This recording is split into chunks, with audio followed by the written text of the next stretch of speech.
Oh, hello. What's happening? How you guys doing? What's shaking? What's the word? What's the good word? We got Ian, we got Chris, we got Ben, we got Joe, we got Earl. Hi, everybody. What is happening? Man, I worked really hard this week. Did rehearsals for tour, and that's about all I did this week. A lot of rehearsals for tour. We worked long days and got down about 36, 37 songs, something like that. So wow, it was a lot of music and jamming and stuff. But great band. The band sounds great. Having fun. The gear is loaded up and ready to go. I'll show you what that looks like. The gear is loaded up and ready to go on the truck. Headed to production rehearsals. We go do a few day production rehearsals. So generally speaking, when you do tours, you'll do a music rehearsal in a kind of like smaller studio because you don't need a full-blown room and stuff. And then you'll do production rehearsals where you do a few days or maybe longer with full lights and sound, and because there's a lot of programming and stuff that goes on with lights these days and the way that that's done. And so they'll want to run the show and for all that so that it can, the impact of lights and I don't know, pyro and all that stuff. That's all taken care of when you do production rehearsals. And of course, you still get to rehearse music and stuff. But generally speaking, you'll have the music all dialed in and everything by the time that you go into production rehearsals. And then you can just be kind of running the show. Paul says, "Who won the pedal?" I know. I'm gonna announce it. I will do that in a few minutes. I randomly selected. I opened up there was 236, I think, emails. There was more people than that watching last week, so I was surprised there wasn't more emails. But that's still quite a few. So 236. I literally had it open on my phone and I scrolled the box up and down like this, the email box. Scroll, and then I went, bam, hit one. And I screenshot it. So I'll announce in a few minutes. Thank you guys all for the entries. Surfan says, "Don't forget to hit the like." Yes, please. If for some reason you're not a subscriber, and if for some reason you haven't, please hit the like. Please. All the help I can get. Look, I've got a coffee cup with a little fretboard diagram on it. Pretty cool. Malin amplification. Black coffee. Well, a little sugar today, but we didn't have any good creamer around here, so it's pretty black. Black coffee from Whole Foods.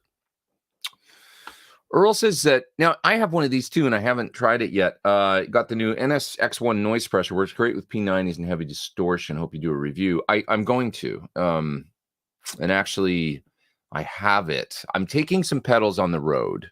So I've been having a little trouble finding a little life work balance lately, like I'm sure a lot of you do. But getting the videos that I'm supposed to be doing done, as well as rehearsals and everything, it's been a challenge. So I'm taking some pedals on the road. I do have a fair amount of days off on this tour, so I'm going to be doing some hotel room style pedal demos because that's what I'm going to do. So I'm going to get some stuff done. In the meantime, I've got a few other things, some exciting stuff that's coming out this week that I've got to nail down videos for in the next couple of days.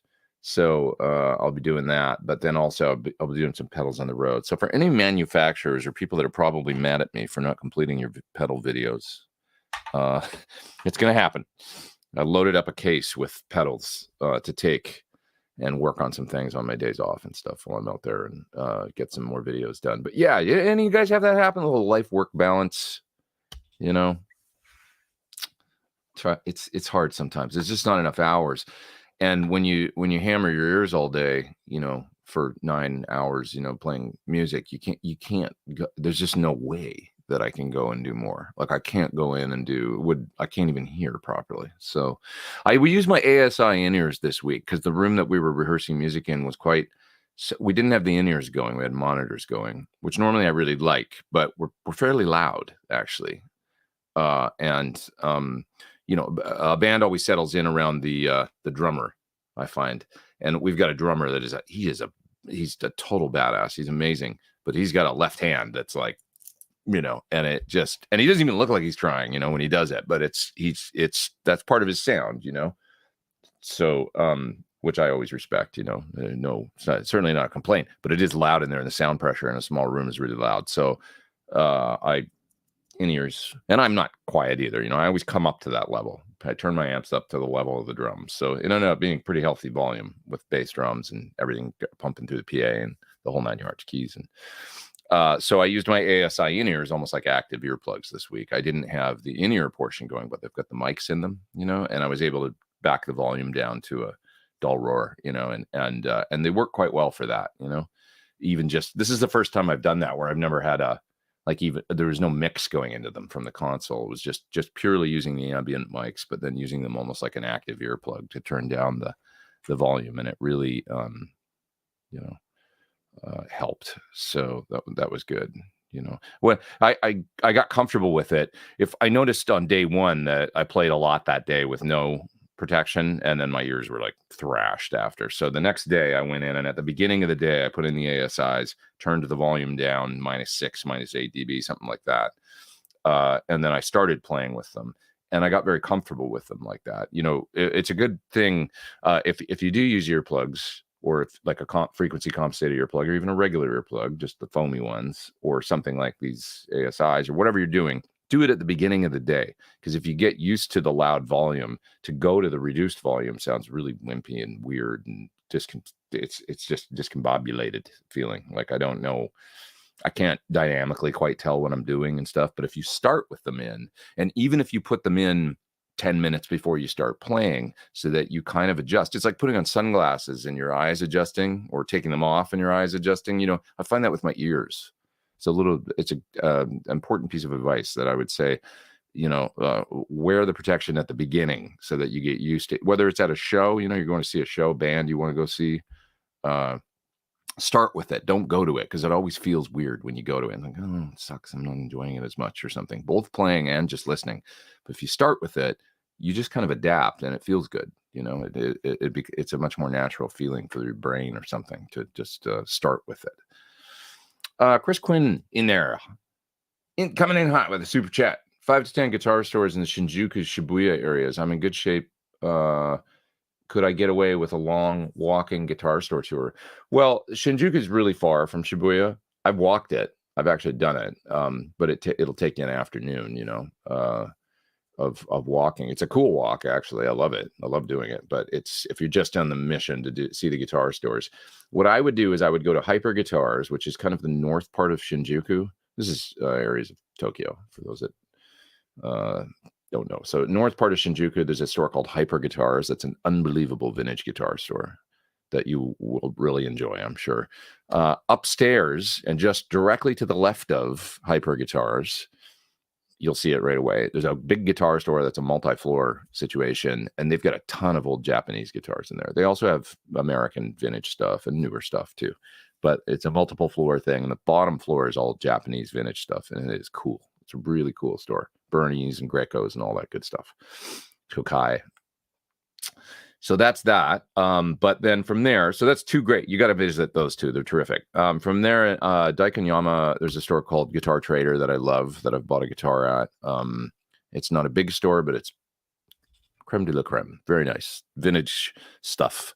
They'll have some nice, you know, a row of, say, 10 SGs that'll be from 1961 through 68, and there'll be some SG specials, and some Polaris White special or something, or a Polaris White Junior, and a SG custom, and like all just beautiful.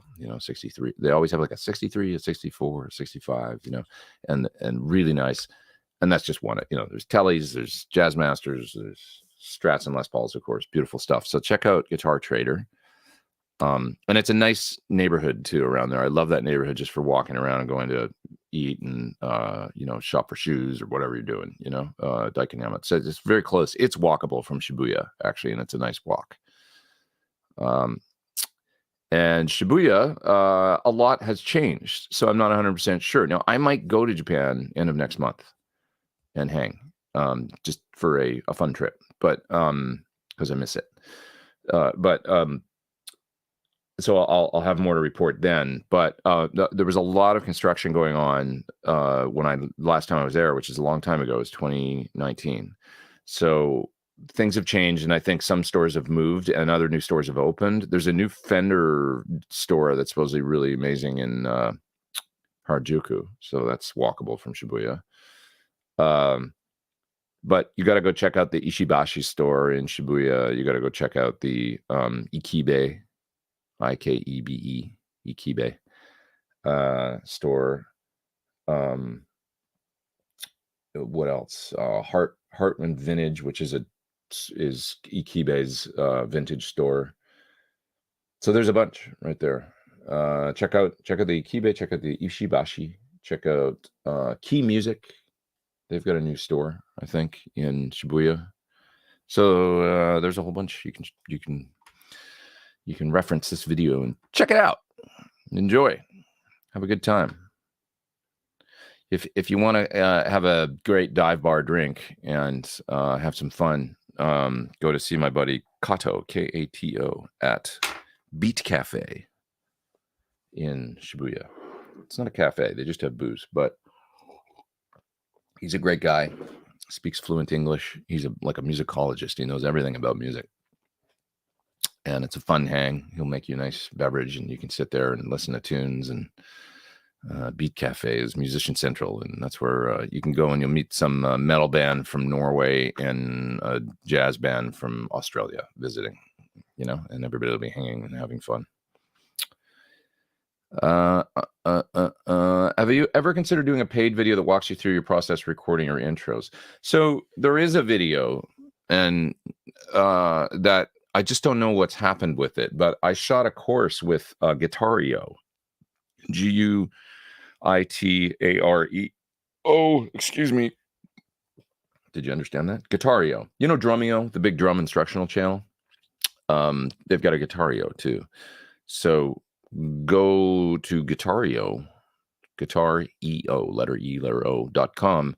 I don't think it's available yet. It says coming soon, my course, but I'm not sure. I mean, maybe they're behind on editing and stuff. I just don't know. But I went up to Vancouver a while ago now and shot a course with them. And I basically did here's how I build a song, and discussed drums and discussed, layering parts. And so, yeah, that's the one. So look there and see that's the closest thing to a video like what you're describing that I've done. And I feel like it was it should be a good course. I haven't seen it finished or anything like that. So, and it was supposed to come out, quite a while ago. So I'm not sure what's going on, but send them an email and say, what's going on with Pete's course? I have the ASIs, and I think they might be doing something weird. At low or no volume, they're pumping noise into my ears. What does that mean by noise? Yeah, get them looked at. I mean, mine don't make any noise. The mics, you just turn them up and down, and you can just hear the level go up and down. It doesn't sound exactly the same as not having in-ears in, but it's very similar. And then there's multiple settings. Download the app, the latest version of the app, Bluetooth it up, and play a little bit with the turning on and off the processing and the limiting, and you can EQ and do stuff like that. But if they're making a weird noise, you should send them back and get a replacement or something. Keith says, have to try that with the earplugs. I hate losing high end. Yeah, it's concerning, isn't it? I'm very sensitive to loud these days. I mean, too loud, I love loud, but it's like, I kind of can't. I just can't be too close to the drums anymore. That's the one that gets me, the snare drum, and the cymbals being in close proximity is a little tough. So, Ryan says that his son is in Japan. That's cool. Hi, Ryan. That's awesome. Once again, I'll be announcing the winner of the Catalan bread pedal that I showed last week on the show very soon. Maybe another 10 minutes or so, and then we'll do the winner. Why do some people have the spring claw angled in their strats? What is the advantage? John Sir sort of thinks that it's all hogwash. But some people feel like the tension, if it's to one side or what, like on the bass side or the other side, there's some videos about it online. If John says that it doesn't really make sense, then I generally listen to him, and I don't explore it anymore. If he's like, because he's really into all that stuff. So he does all those kinds of experiments and stuff. And he didn't feel like it was a thing. So I never experimented with it beyond that. But I asked him about it once a few years ago because I saw some people talking about it online. And yeah. Christopher says, I told John about your live stream. He had questions about more reliable Mesa Boogie Mark series alternatives. Well, good, clean, and boogie saturated lead. I mean, maybe that driftwood amp that I showed on my channel recently. I did a video for this driftwood high gain amp. It's got its own thing going on that's not really Marshall, I wouldn't say. I mean, I don't know if it's Mesa either, but it sounds neat. It's got a great, unique high gain voice. Mark series, I mean, there's just not that. It was a unique amp, and if you like that particular thing, the Mark, 2C plus, the 3, the 4, the 5, whatever, it's a unique. To me, it's just like a very high gain, but big single notes. That was what they were always great at, is liquidy big single notes. Chords maybe a little bit, I prefer the Marshall thing for chords because it's actually thinner sounding to me. Like I like a super lead or, very late 60s or early 70s Marshalls, the ones that I really like because they're high gain, they're real stringy. They've got a lot of articulation for chords and stuff. Yes, the single notes they're a little bit more of a bear to play because they don't have as much cascaded gain in the front end, and they're a little more thinner. So, but that makes the notes clearer when you play chords to me. But not to say that, I mean, I heard a studio preamp a little while ago, which is, basically like similar to that Mark architecture. I had a studio preamp in the very late 80s, early 90s. That was my rig. And I heard one a while ago and I was like, this thing doesn't sound too bad. It sounds pretty darn good, actually. And I've, a Mark V is probably the only recent Mark amp I played at Michael Thompson's place a few years ago. And I thought it sounded really pretty cool too. But anyways, there's not a company out there that kind of did can you guys think of one that did the boogie thing that like recreated the Mark, but did their own version of it? Not so much. So you're kind of either going with like an amp like my Sir PT100 or a Friedman B100 or B50 or something for a 3-channel kind of affair and going that route, which is more in the Marshall vein. Or you're going Soldano or something, for a different voice, or you're kind of going Mark, I mean, there's other, boutique. That's why I said the driftwood. It's a 3-channel. It's highly configurable, that's got a different voice than Marshall. So, anyways, yep. Ben says, if you could help a fellow out, he's 118 subs away. Ben's my faithful moderator. Go subscribe to his channel. Why not? Yeah. Okay, what else we got here? Let's see. I'm in the middle growth hair stage. That is right. I need about another 3 inches on the sides. And it's going to look real cool. It's going to be a wow. What else we got here? Somebody says, holy crap, this chat is on fire. Always, man. That's what we do here. We're fire. Don't forget to hit the like, says Ben. Please hit the like. Please. There's a super chat that just came in. Soundgarden was always way too loud. Yeah, Chris used to sort of complain about that a little bit. He didn't like he found it hard to tune, to find his note. That was one of his things that he did confide, that it was difficult, for him in that sense.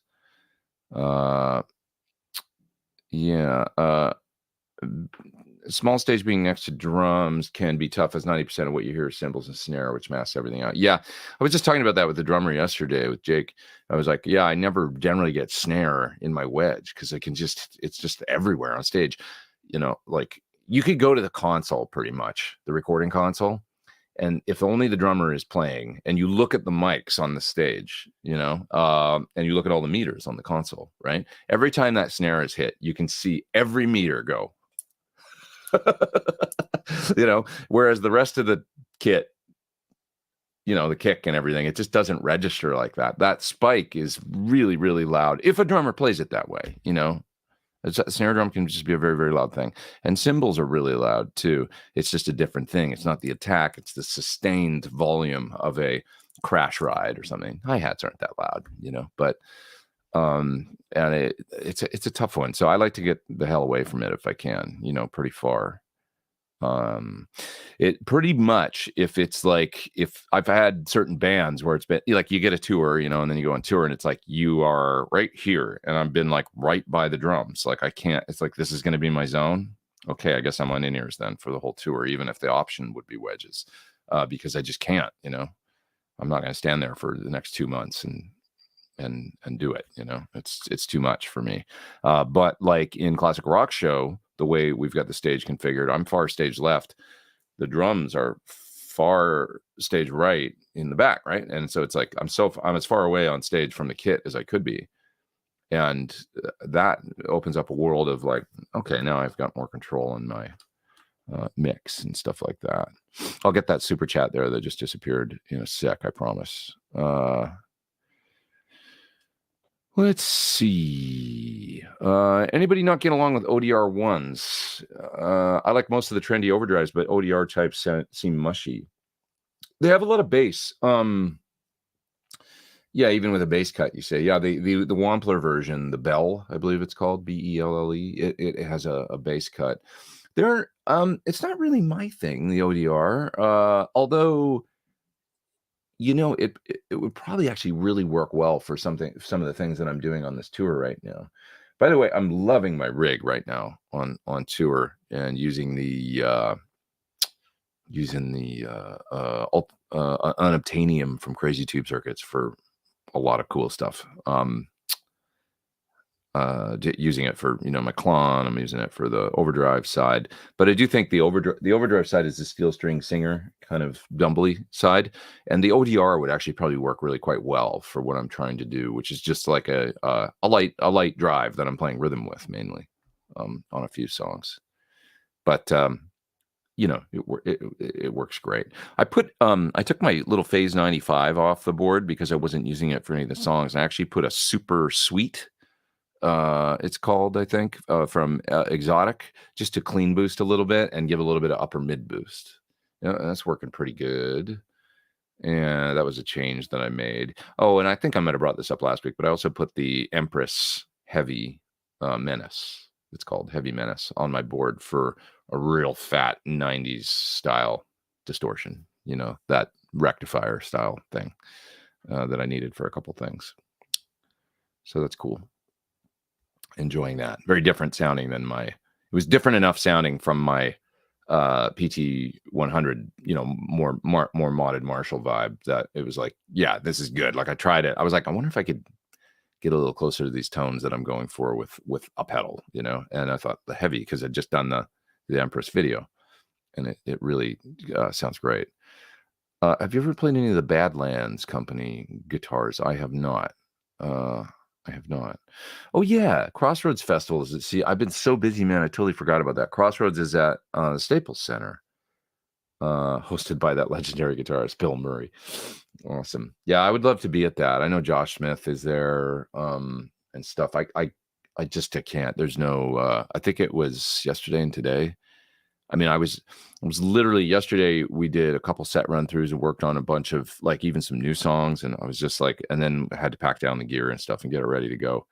And I was out of there at like, I don't know, 10:30 or 11 after having arrived at noon. So it was a long day, and I was like, more guitar? I don't think so. Thanks for your advice via email on the Blackback cab. I bought it and it slays. Wow, that's cool. So you did get it. I think you hit me up, Mr. Wabo, about it and mentioned that it was a pretty good price, and you asked me, and I said that sounds like a good price to me, you know. And yeah, it's a great thing. I mean, once you get one of those old cabs, just, you know, don't crank 100 watt into it for extended periods. Just use it with attenuators or with 50 watt amps or whatever, and it'll serve you well forever. You know, I mean, treat it nicely. And did I keep the Music Man guitar? Yes, absolutely. I have it right here. It's right behind me, actually. You know, I was gonna take it out on tour, and then I thought I'm not gonna take it on tour. You know, I mean, maybe Classic Rock Show again, but this thing is pristine, man. It's still got the plastic on, you know, and I just thought, you know, I just don't want to, you know, it would be really fun, but it's just a great example of this guitar that's basically a vintage guitar at this point. It's gorgeous, and I just don't want to screw it up. I want to keep it for, not to say I won't take it out, but, you know, I don't know. I just, yeah, I just felt better about, you know, like, I don't think I'm actually going to do that this time with that one. And not because it isn't awesome. It is, but I just, yeah. Friedman said the preamp of a Mark Boogie is the Soldano. Really? I don't know. I mean, maybe. I haven't heard that before. I thought Soldano was really closer in some ways to Marshall, but then just with some very different values here and there. I haven't heard that, but maybe it is, you know. Yeah. I don't know. I've got to ask him about that when I talk to him. I'll ask him on tomorrow or something. Okay. I'll grab that other super chat there in a sec.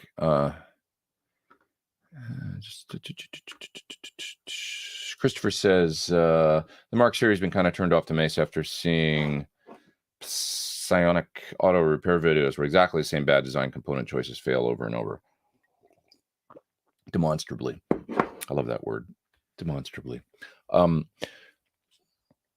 You know, there is things in them that are, you know, there's this one, I don't know what it is, but it's like a stack of like, I don't know, I can't remember. It was Friedman was showing me one once that was for repair, and it was like this stack that was like hot glued together of something, what kind of part it was, but it just looked like a crazy mess. But anyways, I talk about amps like this. I know enough to be dangerous, but not enough to be smart.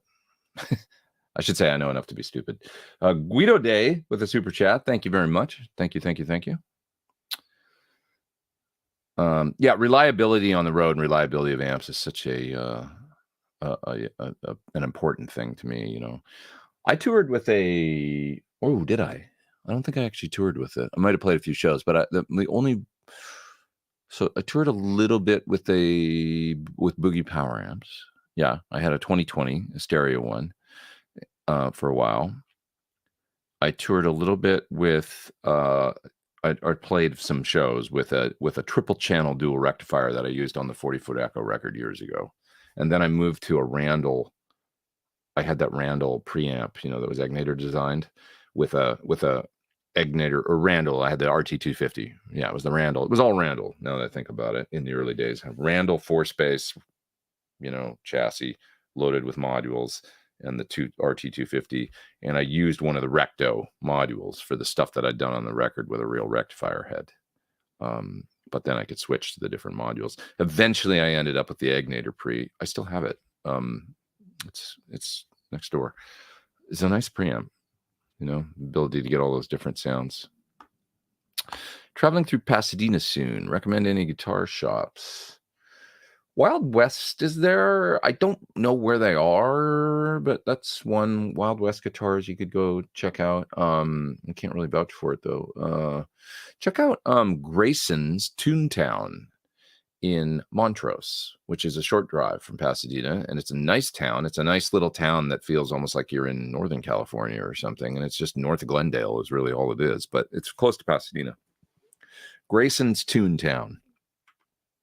They have a nice selection of it's newer guitars, but they have nice, like, it's a nice family-owned music store. I really like it. They're a Sur dealer now, so they've got my amp in there and stuff, which is great to have, you know, a store that's so local that and they've got a nice repair department. My friend Eric repairs guitars in there. There's some other guys that work in there too.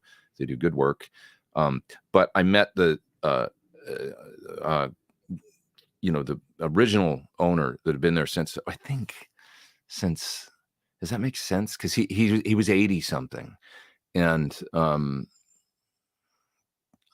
was it his father that started it, or was he the original? I just can't remember right now. But anyway, this man was like 82 years old, and he was so sweet and nice and really young for 82 or 83, however old he was. And then it was either his son or grandson that I also met in there the last time there. I'm sorry, my memory, as I'm getting older, my memory escapes me. But anyway, I think it's at least 3 generations of, fathers, sons, grandsons, all working in that shop. So it's a really great old school music store in downtown Montrose, which is really just like it's a really quaint little town. Like I say, is North Glendale. So check out that. Grayson's Toontown. They have Gibson, Sir. I don't remember if they've got Fender, Taylor. And it's nice. It's like, it's medium sized. Not a great big music store, but it's not, I wouldn't say it's small either. They have a nice selection. Pedals and stuff too. Lauren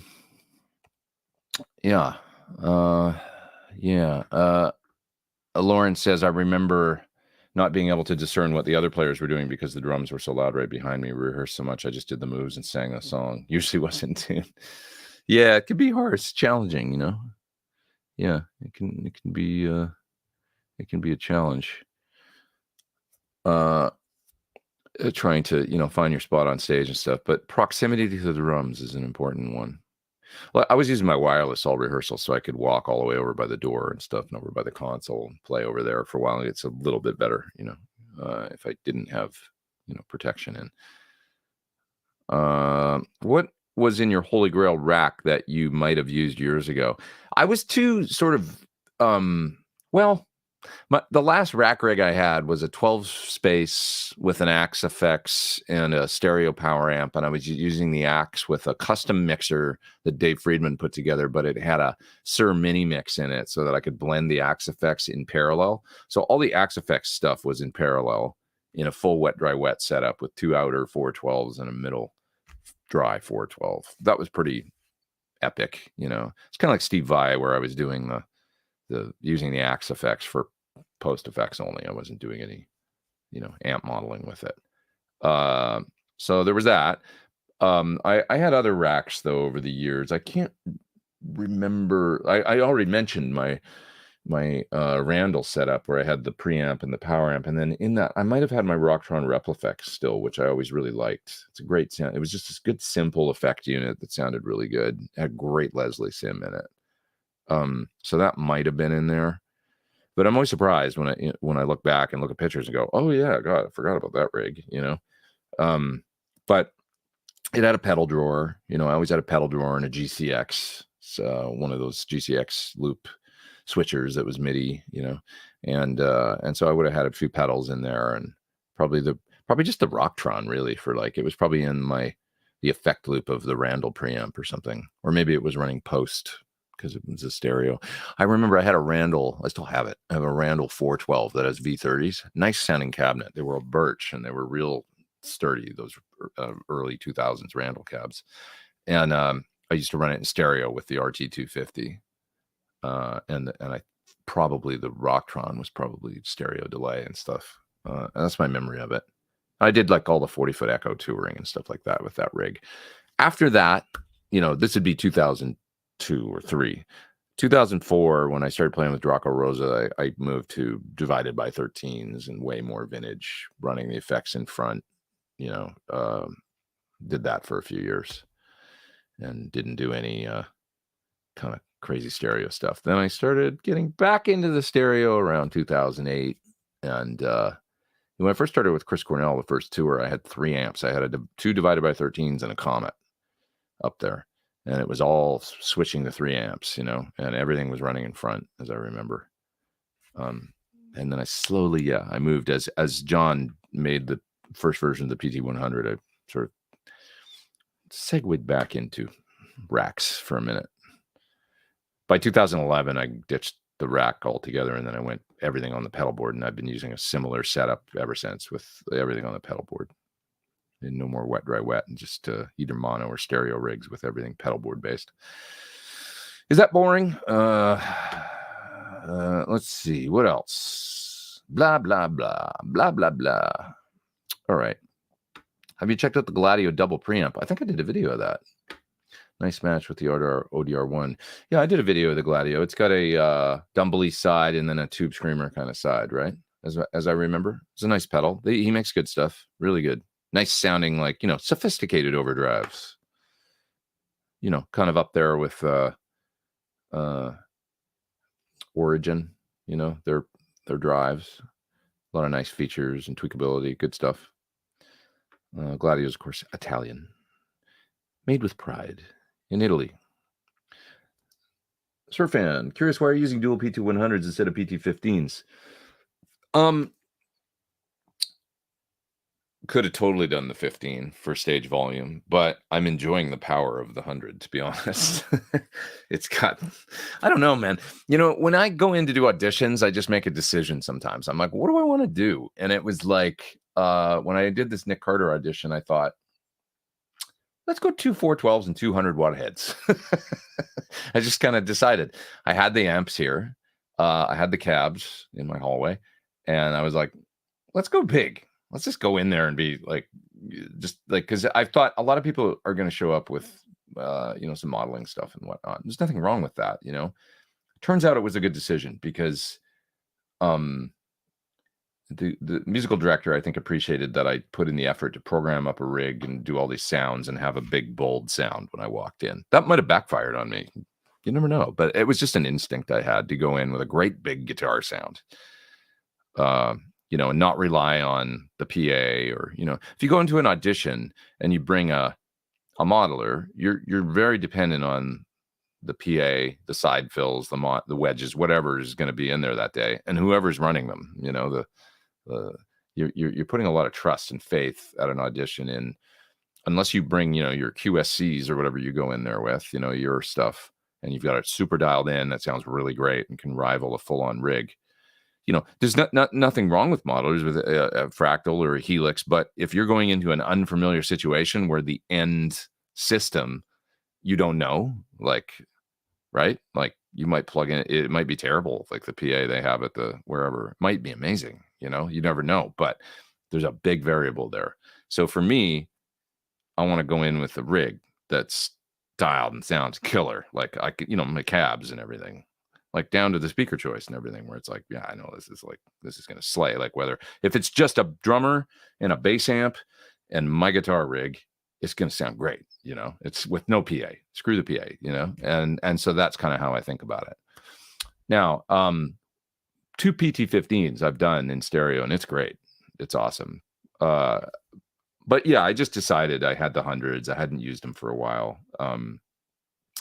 And I did a little bit of voicing stuff on my 100s that just a little bit of a custom tweak that I've really been liking. So in working towards a new amp next year that John's doing with me. So they're just sounding great and it's cool. So that's a decision.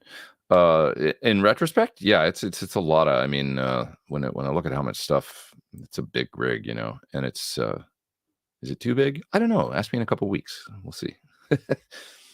Advice cleaning dust out of a Marshall head. Compressed air, a can that you get from the hardware store. That's probably the best way. But, to just get in there and kind of, but, other than that, it's probably just elbow grease with a rag, probably just a very lightly dampened rag that you can get in, wipe around everything, not like, don't get it wet, but use a soft cloth or something and get in there. Okay, so let's do the who won the pedal. Todd Roy says, who won the pedal? Let's answer that because we've been on here for almost, not quite an hour, 45, but it's time. So I screenshot the winner. Here's the pedal. A dirty little secret. How I selected this morning, I opened up the email. There was, I think, 236 entries, and it looked like most of you didn't enter twice or any of that kind of stuff, so that was cool. But I just took a look through, and I was like, yeah, this looks good. So then I closed my eyes, I scrolled the email list up and down a few times, and then I just tapped my screen on my phone. That's how I selected. It was super random and not very high tech. Let me find the photograph of the screenshot. So the grand winner, the email is Gene Spliced, and the name is Reed. Reed, you won. Reed, you won the pedal. Reed, this is your pedal. I hope he's here. I don't know if he is, but anyways, Gene Spliced was your I don't know why it says Gene Spliced. That's not the full email, but your name is Reed. So please send me another email to the same email, peakpedalgiveaway@yahoo.com, and get back in touch with me, obviously with that same email that you sent before. Can't have you guys going, it's me, because I'll know. But Mr. Reed, you're the grand winner. So I'd love to do more of these. I'll do more giveaways soon, and that was fun. Maybe next time I'll ask a skill testing question. Kind of want to do the thing where it was suggested to me, maybe you should ask a question, then the first person that answers correctly wins. Do it like right there on the spot. So that sounds fun too. But anyways, thanks for sending your emails in and for participating and stuff like that. And thanks to Kathleen Bread and my partner Sweetwater as well. They were very supportive of me doing this little giveaway, and I think it's fun and stuff. So and I got to go on tour, so I could get it out. If you're watching this, please send me email soon so that I can try and get it to you before I leave and head out on the road for a little bit. Otherwise, it's going to be a few weeks before you get it. So hopefully I'll hear from you. New Keeley Noble Screamer OD dropped this week. Yes, that's true. So that's one pedal that I'm supposed to get a video done for. And that I didn't do this. I wasn't able to do this week just because I was working 10-hour days every day. So if anybody knows Mr. Keeley, please tell him that it's coming. The video is coming. I've packed the pedal. I have one of those, and it's headed out on the road with me, and I'll be doing it while I'm out on tour. So it'll be a unique video. But I am excited to try it and get in there with it. And yeah. So I was mentioning earlier, for those that are just joining now, that the work-life balance has been a little crazy for me right now, just because it's hard because I want to do YouTube, obviously, love it, got to do it, but I need a balance with also going on tour. I have to play on tour, and I have to make music with people and stuff, or otherwise I just get unhappy. I find, I got to I like it all, I love to do this, and I love to go play with people, and any one is, but sometimes when I'm trying to balance all that, I get behind, and it does weigh on me. It's like it's a source of stress because I don't want to bum people out or be late, and I'm late on videos and stuff all the time, that companies. But I also have this isn't a cop out, but you guys tell me what you think. I have a certain feel that the type of video I make for pedals and stuff, there's an excitement with the day the pedal is released or the day the item is released, whatever it is, right? But I do think that there's a little bit of a collective groan from you guys out there, or a lot of people at least in the guitar community, when the usual suspects, I must admit, I am one, all these videos pop up the same day, right? I understand you're trying to create a hype, around its marketing, and that's what it is. But I do think that there's something valid about maybe releasing a video a few weeks later for something that came out, earlier in the month or whatever, because it's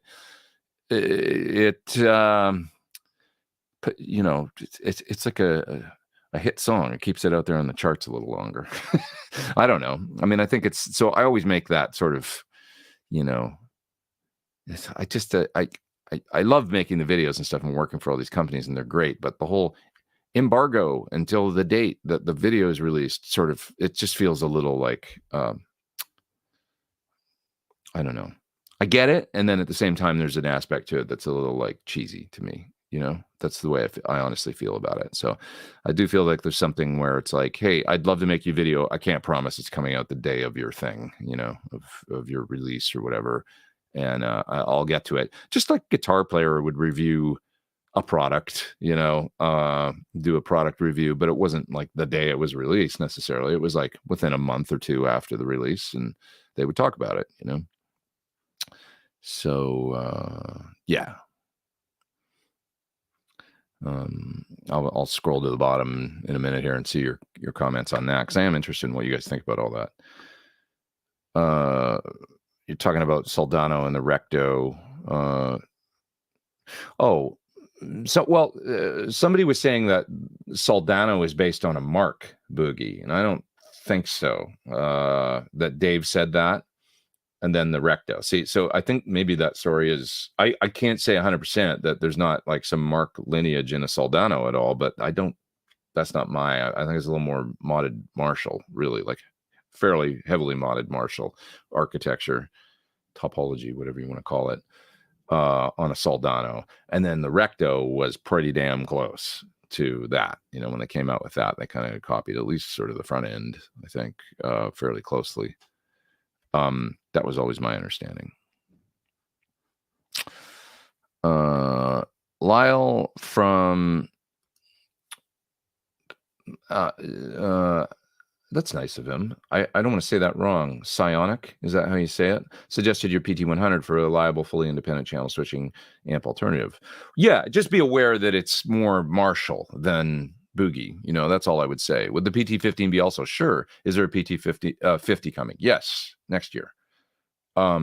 Yeah, they're very reliable. The way that there's no comparison, actually, I would say, not to be, not to bag or anything like that, but the way that my amp is built is incredibly well thought out and robust.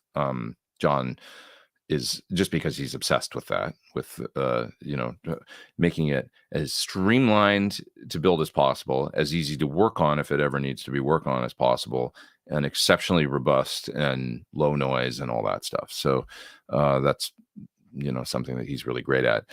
But it's a Fender on the clean channel, a great optimized Fender, and it's a wonderful modded Marshall on the drive side. That's really what it is. So just be aware. Yeah. Steven says the rectifier preamp section is very, very similar to an SLO. Yeah, that's as I understand it. I've never heard that a Soldano is similar to a Mark. That's not what I've heard.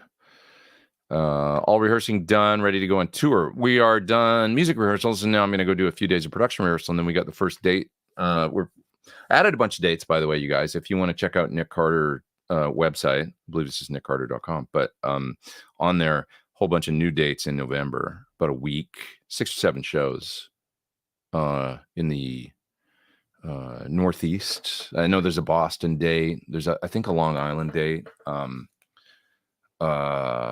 Where else are we going? Is it Ohio? Just a whole bunch of stuff up in the Northeast. Niagara Falls, I believe we're there. Well, there's Ryan asking. Yeah, all that. And then like we start out when we're doing this, the beginning of this run is like there's a few in Florida. There's a Tampa date, somewhere close to Orlando, I think. South Carolina, Nashville, Kentucky. Yeah. So that's what we got for now. MB exit stage left says, I'm considering a Thornbucker 2 versus a JB for the bridge in an Explorer. Cannot find sound examples. Would you be able to share your thoughts? Interesting idea. It's a very different pickup. I mean, a JB is hot with a hot upper mid peak. Explorer, I have an Explorer. They're not all created equal. I'm not talking about my Ibanez Destroyer. I'm talking about a Gibson Explorer that I have that's a mahogany body. I find that guitar quite dark. It could be the controls, which are the original Gibson, volume, tone, and stuff, and it may have 300K pots. I've always suspected. So I, at some point, want to kind of refurbish that guitar and get it back going and stuff, and because I haven't used it for a very, very long time. But I always found it to be somewhat dark sounding. And yeah, so I want to try and fix that at some point. And it's been years, but I should probably get on it before I get any older. But yeah, that's my only fear with the JB. I mean, it kind of, if it's a JB's great, but just how dark sounding is your guitar? That's the only thing. And be aware that if it's a kind of Gibson standard, you might want to look at the pots too. Make sure it's got 500K pots in it, because a mahogany body with 300K pots and a hot humbucker, it sounds kind of muddy to me, I would say.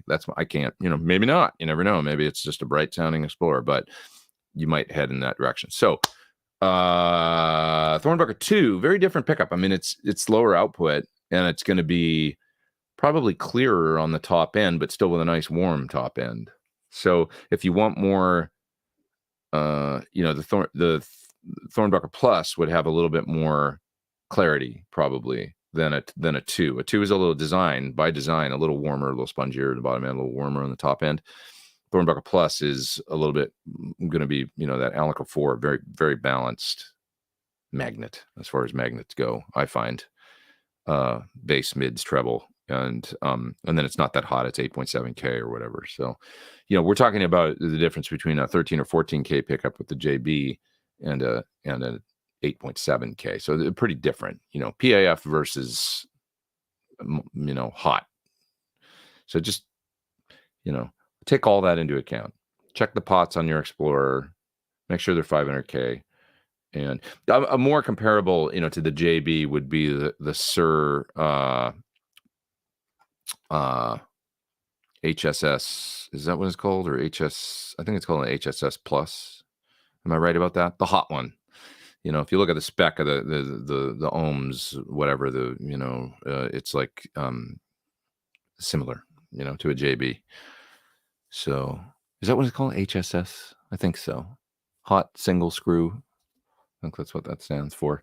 And there's HSS and HSS Plus. But Paul says, what's it like having Joe Bonamassa follow you on Instagram? I mean, it's nice that he's, I guess, interested. It's,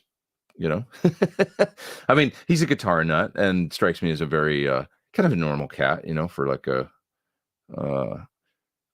we've, talked like, but only over social media and stuff. I've never actually met him in person, but we have, a little bit of over social media. So I'd love to meet him one of these days. I like his, whole, he's a bit of a, like I've mentioned this before, but a bit of a curator of, besides his, musical and guitar skills, he's a bit of a curator of American guitar history, which I think is important, and he's done I've got great respect for his acumen business wise as well, and how well he's done in a climate where, he can go play Royal Albert Hall, right? And he kind of did that, I think with help of a qualified manager, but obviously a team or whatever. But he got himself there. It's cool, that's impressive to me. I love self-starters and people that work outside of the, it's a little like Metallica in the early days, It's like, how did they get to the point where they were like a stadium band? It was really all on them, they did it. Sure, they had a record deal and stuff, but it was like they weren't on the radio, not before the Black Album. They did that all themselves. So I always really respect that. Like Rush, Bonamassa did it with blues. It's very interesting. Let's see. What else we got here? I'm pretty far back in the chat, aren't I? So I better move down. Yeah, you guys are talking about the Rocktron processors I was talking about half an hour ago. So IntelliFX, yeah, there was a Rocktron IntelliFX, but I had the Replifex, which was supposed to be a little more vintage. It had like a Phase 90, Leslie. IntelliFX was a little more like their higher end. I mean, I don't know, like a little more like higher end, reverbs, delays, and things. And the Replifex was supposed to be their vintage, probably kind of primitive for the time, but it did sound really good. Replifex sounded great.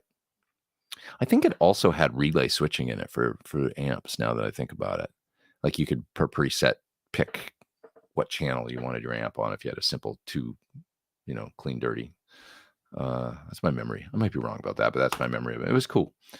40 Foot Echo, what's the album? So I did an album with a band called 40 Foot Echo in the early 2000s, and I think it's just called 40 Foot Echo. It's the one with it's hard for me to remember, sorry. It's over 20 years ago, but it was self-titled. With the guy with the cone on his head. So that's the album cover. Yeah, it's good, if I do say so myself. We made a good record. It's it's indicative, or it's similar to the music of the time. That was a certain sound, I would say. The bands that it was a Vancouver based band, although I was not in Vancouver, but the record was made in LA, but all the guys were, I think everybody else was from Vancouver. The drummer Rob, originally from Canada, but had lived in LA, but anyways, it was all Canadians. And, there was all these bands out then like Nickelback and You know, that was the sound back then. Three Doors Down, Nickelback, and Theory of a Dead Man and stuff. And so these guys knew all those Joey Moy and obviously Chad and that whole. So the sound is not dissimilar to that, but I feel like our record was a little more, I don't know, just kind of classic sounding with the melodies and stuff, and a little less like that thing. Nothing wrong with that, but I feel like the way that Murray sang, the singer, and it was a little more just kind of, you know, a commercial rock band in the traditional sense. That's my memory of it. And I had a good time. The producer, Jim Wirt, was a guy that had done Incubus and some other stuff, and he was really good. I had a good time with him. We made the record at 4th Street Recording in Santa Monica. Was where we did all the guitar overdubs. All the drums and bass were done at Sound City, because that's what everybody was doing at the time, on the drum kit that or the snare drum at least, that Nirvana did Nevermind with. Same drum. Yeah, it was like everybody was renting from Drum Doctor at that time, that kit, because everybody was still 10 years on trying to get that drum sound and stuff. And so we did it in the same room, same console, same drums, that kind of thing. And that was, I remember recording with a rectifier at Sound City and doing some basics and stuff there that still were kept on the record, made the record. And then a lot of the guitars we did at 4th Street in Santa Monica. Nice little studio, small room, just great for guitars and vocals, overdubs.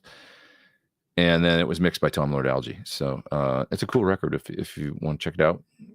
I'm pretty much, I would say I'm 80%, 85% of the guitars on the record. So very few solos. It was that era when it was like, just play the vocal melody. Solos aren't cool. But a lot of, you know, dirty, grindy rhythms, that's for sure. And clean tones and stuff. Do you use tape when you record, or a tape machine VST? I don't use tape anymore. I started on tape.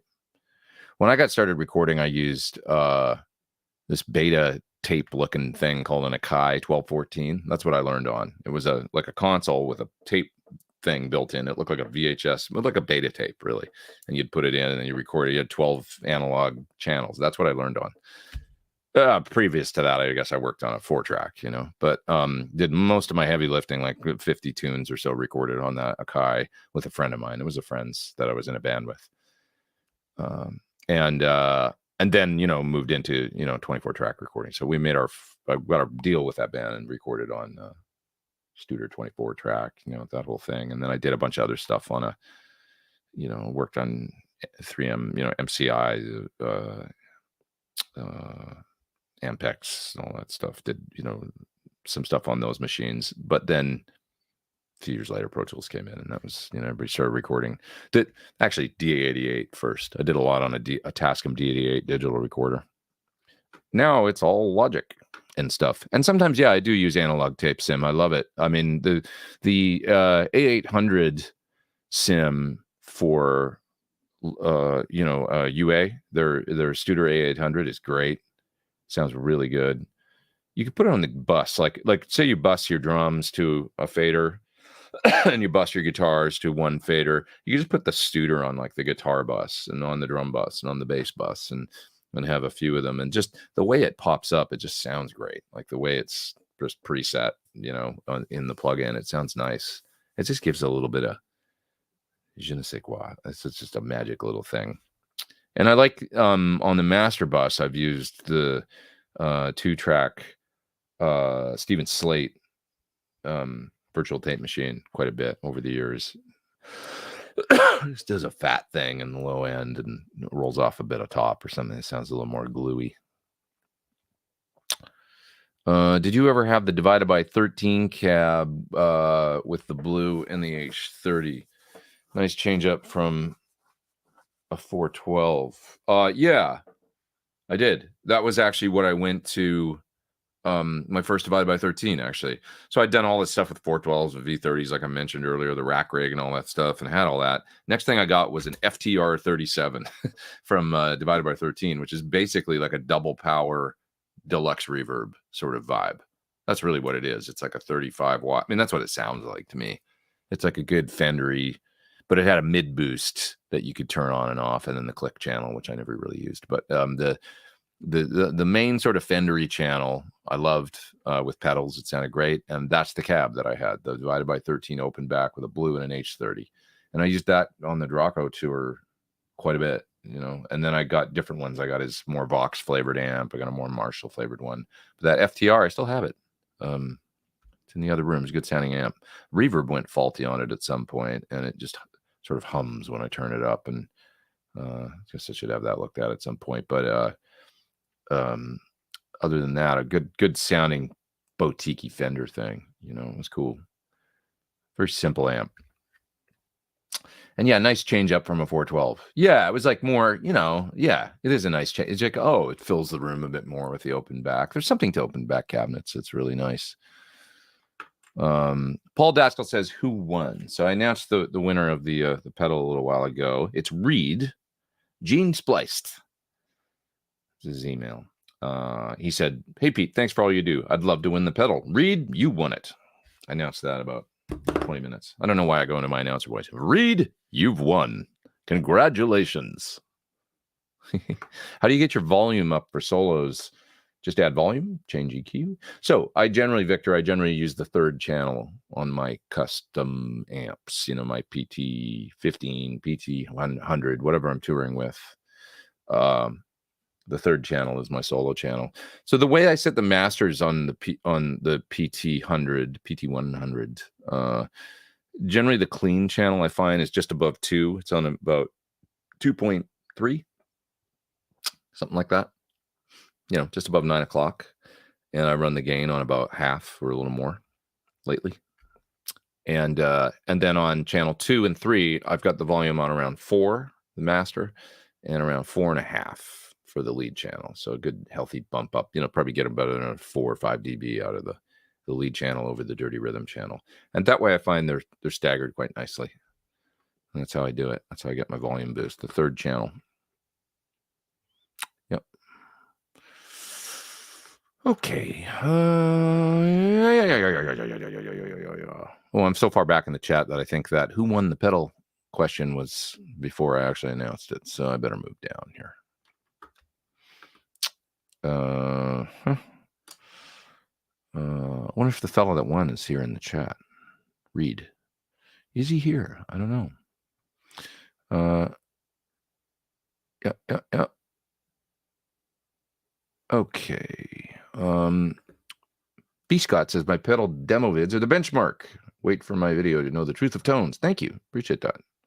More coming soon. Like I said, I'm taking some on the road to make some videos that I'm due to make. I've got them on tour, bringing my little UA interface and stuff, and I'll make some unique pedal demos on the road.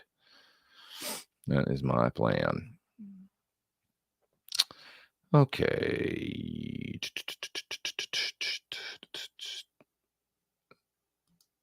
Mr. Wabo says, Friedman says, there's no similarity between Mark and Soldano. Yeah, I think Soldano's a lot closer to Marshall, but with some radically changed values here and there, you know.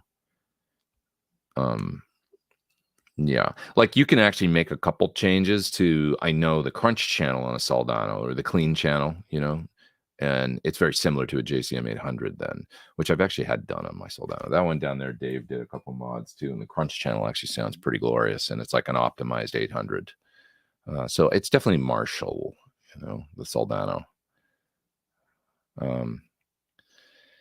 Yeah. I have thought a lot about gear based on your reviews. I think it's important the vendors you work with know this. Perhaps you could offer a discount code. Yeah, there's all kinds of things I want to explore, actually. Giveaways and, you know, unique things to do, for sure. But I appreciate that. And Trevor said the UAD PT100 plugin is really good. Yes, and if you like it, you're going to like the real amp because it's very similar. You know, if you like the plugin, it should bring you around to the amp. Going to Niagara Falls, says George. How much of the music will be pre-recorded on the Nick Carter tour? Very, very little stuff is going on with that. I mean, it's a modern production kind of tour, but it's like it'd be very apparent when you see the band that we're rocking. It's It's there's a lot going on, In keyboard land, the bass player is great. Brogan, he's a young guy from Nashville. He's very good. Young, half my age. Jeez. And the drummer Jake is rocking back there full force. So yeah. And yeah. That's all that. I want to leave some surprise. Any color changes coming on your store signatures? I always like to introduce new colors, but not anything for like a year or so. I do have some cool ideas though, but I'll keep them secret. Dave told Mike Soldano the preamp of the dual rec is basically the Soldano front end. Well, I'm sure Mike knew that before, but right? Yeah, I think Mike knows that's a legendary thing that they came along and kind of, and the 5150 too is, the original 5150 block logo. Mike, got a bit of a raw deal, although he was basing it. I mean, he was, like I say, there were some very unique values. It wasn't just a modded Marshall, the SLO, but it's Marshall-ish. With a cooler power section than something like the way it runs, I think it's a cascaded gain front end, but in a Marshall way, and then it's got a kind of a unique voice with what he was doing. Yeah. Don't you find it a bit challenging changing amp channels from dirty Marshall to a clean Fender? Always throws me when the super transient cleans come on. I know what you mean, but that's what you need a good compressor for. Yeah, for sure. I understand, but I use a compressor almost all the time on my cleans. It's pretty rare that I don't have it on. So that's the key, is probably just find a compressor that you like, and just probably with a reasonably fast, if not just medium attack settings, so that it catches those transients and smooths it out. And that way that you make the feel much more like the other channel, the feel more than the sound, but it keeps that transient thing. Yeah, it can be hard to find the volume balance if you're using just straight up like high headroom clean, right? But yeah, no, I use the Woodshed from Sir as my main compressor. I'm actually thinking about using it even more, like actually applying a little bit more compression than I have been to my cleans. So Matt Wise says, when are you going to do a Tone Talk style gear sale? I should do that soon, but later in the year, maybe towards the end of the year, we'll do a little spring cleaning, winter cleaning for the spring. Will the Thornbucker 2 work with an ash body Sir Classic? I think quite well, yeah. Because it's got nice warm mids, and ash to me is always a little more scoop sounding. So it should sound really, really good, I would think, in there. Like I wouldn't want to use a real scooped pickup, like an Alnico 5 pickup in an ash guitar. Maybe a little, not, just I'd want to use something with a little more mids, I think. Alnico 5 to me has big bass, big treble. And you're already dealing with a body type to me that has more bass, less mids, more treble with a ash. That's what ash sounds like to me. Scoopy, a little more scoopy, which is great. Like, original 54 Strat or whatever, it's got a beautiful sound to it. Less mid-range, I would say. What platform would you use to work on a song with different musician on another place on earth? Well, I mean, you can always just trade whatever, Logic Sessions or Pro Tools.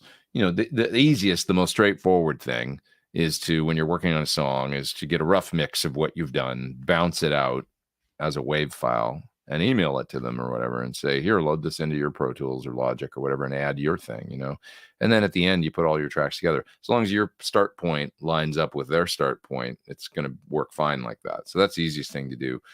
But there's all the way from that to much more sophisticated ways of, I've known people that have cloud sessions. So like there's certain things where you can, have a session that is constantly getting uploaded to the cloud as you're working on it. There's a Gobbler, I think, did that.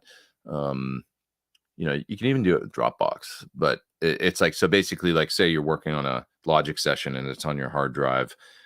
If there's another person anywhere on earth that has the exact same Logic setup as you with the same plugins and everything, if that session is also kicking out to the cloud and getting uploaded somewhere, they can then go download the latest version of that session from the cloud and it'll put it on their hard drive, and it'll load up, and everything will be just as when you were working on it. Does that make sense? So because it constantly just, if you change anything in it, it's sensing it's constantly comparing and changing the new stuff that was done.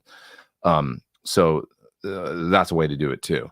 But generally speaking, if all you like, hey, can you play a solo on my song? You can literally just do a bounce, to a stereo file, even an MP3, send it to them.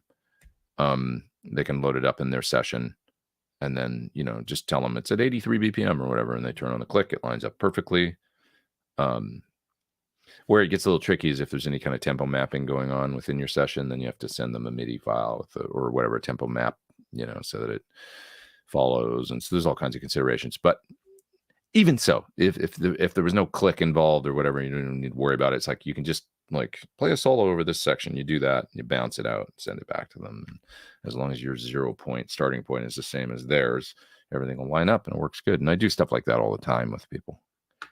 I work in Logic. A lot of people work in Pro Tools. So it's like I'm constantly saying, can you just send me a WAV file, and I'll bounce you back. I'll give you back a Dropbox with WAV files, and that's how it works. I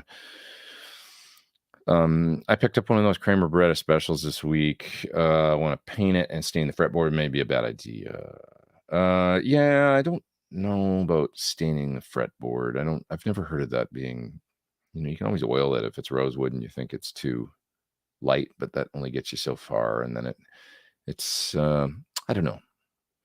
You'd have to ask a guitar tech, that's really good about that. But I've asked Sir about things like that. It's not really like a, some guitars I think come with like their fingerboards darkened, and then it comes off on your fingers. Cheaper stuff where they've tried to make it look like darker rosewood. Why would you want to? I don't think this is a question for me. Why do you want a 3/4 size guitar? Do you travel? Your students, they come to you. I don't think that's for me.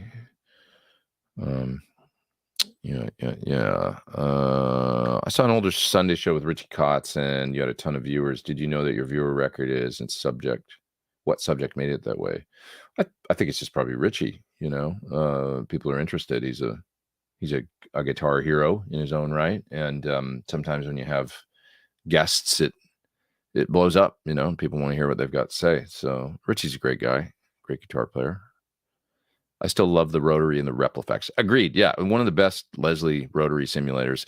I used to have a sound where I'd add a little bit of delay, and then I'd use the rotary, and then I'd also put a slow phase 90 on it. So the rotary and the Replifex was fast, like a fast Leslie sound. Phase 90 was the slow Van Halen sweep. And those two together with some echo sounded amazing. It was really cool. Try it sometime. Try like a slow phaser sweep in front of rotary, stereo rotary if possible, and then add some echo, and it's just a cool sound. It's real cool. Real cool. Do you have any of your music on vinyl? Not that I know of, actually. Like probably the 40-foot Echo album was maybe, I don't know, at some point or something. But no, maybe not even, I want to do it at some point. Yeah. 40-foot Echo sounds like the Canadian Verve pipe. Really? Like actually sounds like, or just the name sort of sounds like similar? It was definitely kind of a modern rock band, but we had ballads and stuff too. We had a song on Freaky Friday. Anybody remember that movie? Jamie Lee Curtis and Lindsay Lohan. Isn't that who was in it? Jamie Lee Curtis and Lindsay Lohan? I don't know. I don't remember. Anyway. Trader Joe's yesterday, a dude had an Ibanez cap. I need a 1980s Destroyer. Mine's a 70s, man. Full on 70s. Nothing wrong with the 80s ones, but mine's 1976. I asked, do you have a Destroyer? He says, I work at the Ibanez Custom Shop. Oh, that's cool. You must have been in the Valley, right? I bet you were at Trader Joe's in Studio City, or perhaps Burbank or North Hollywood. Joe Bonamassa claimed to use a lot from Eric Johnson also. For sure. His whole like up and down pentatonic thing was very Eric Johnson, But Eric plays a different kind of music, I feel like, Eric's not a blues player per se. I mean, he can, obviously, but it's not really as, whereas Joe's a blues player. That's his, it's where the songs are rooted and stuff. Yeah, Neil Sean and Lukather should be on the show. I'd love to have them on. I mean, I'll ask. I've always said that, but you know. It'd be great to have Neil on, actually. I mean, love Steve too. That'd be fantastic. Either of them would be fantastic. I just never seen Neil do a show like that, so I think it'd be interesting. Have you had any of your guitar necks sanded to get the butcher block feel? Not really. I mean, I used to do it. I used to take finish off all the time and I just put a, some oil, tongue oil, go get some from the store. Anybody heard or use of Throwback? They're kind of expensive. Supposedly they use some of the Gibson original winding machines, that they bought from them and stuff to wind their pickups. I don't know that is, I guess that's cool. But I've heard a couple sets. They sound good. I think. Don't know that much about them, but Paul says Throwbacks are excellent. Compared to Ron Ellis pickups, they're cheap. Ron's are expensive. Ron's just one guy, though. He's a heck of a pickup winder, but just one guy and is making them at home. So you're in a class by yourself in terms of gear demos. Thanks, because you're in producing. I appreciate that. That pedal shows first, but you're second. I'll be second to them. That's cool. I love those guys. Anderton's is third. Your work on the Boss SDE 3000 EVH was stellar. Thanks, man. Appreciate that. I love the pedal, by the way. I'm using it so extensively on this tour with my new parallel setup. I need to make a video of, the new rig, like a rig rundown, because it's very different now than anything I've done before with this parallel setup. You can pour on the delay. And like you can really use a lot of delay and it still stays clear, your dry tone. I don't know. It's interesting. It's like I always thought, I'll just run my effects as series. What's the big deal? No, it's cool. There's a clarity and just a 3D-ness to it that's really cool. I always worried like, oh, maybe I'm going to miss having reverb on my delay. I can still do it in the Eventide if I want to by just routing things a certain way. But if I use the Eventide and the SDE separate, they're both in their own parallel effects loops. And so there's no reverb on your delay or vice versa. In practice, it's better because it's just so clear. Really like it. Okay. Boss SD EVH is such a cool compact design with a zillion buttons. It is a zillion, but I'm really fast on it now, though. I'm not going to claim that it's the easiest pedal to use, because they packed a lot in there, the way that they designed it. But I'm fast on it now, and I got I actually started with mainly my presets because I really wrote a lot of the presets for it, right? With there's the EVH presets that are based off of his setup, and then I went to work and did the A1 through B4. So there's 8 of mine in there, really. I use the second bank, my B bank, B1, 2, 3, 4 for a lot of what I do. I'll start with those and then I'll modify them just enough to, but I've got everything from short slaps on this tour for a bunch of this stuff that we're doing to long stereo split, dotted eighth and quarter, rhythmic stuff. And like with a lot of delay and really happy with it. And the way they trail with the in parallel, so I can change to another sound and the trails trail over. And I don't know, there's so much clarity to it. It's just really cool. Very excited about it. Very excited about it. Yeah. Let's see. Chris says, probably need a new reverb tank on your divided by. Yeah, it could be, maybe that's what's going on. It just howls when I turn it up. Like there's still reverb, but it hums and howls kind of like almost like it's feeding back. Kind of weird. I'll get it at some point. Let's see. Psionic Audio garnered enough respect to be on Tone Talk at Dave's behest when Lyle had less than 20K subs. He's friends with John Sir. Cool. I should check it out. Yeah, I'd love to know him. Okay. Is Pete in a boy band now? Here's the interesting thing. So I'm playing with Nick Carter, who was, of course, Backstreet Boys fame.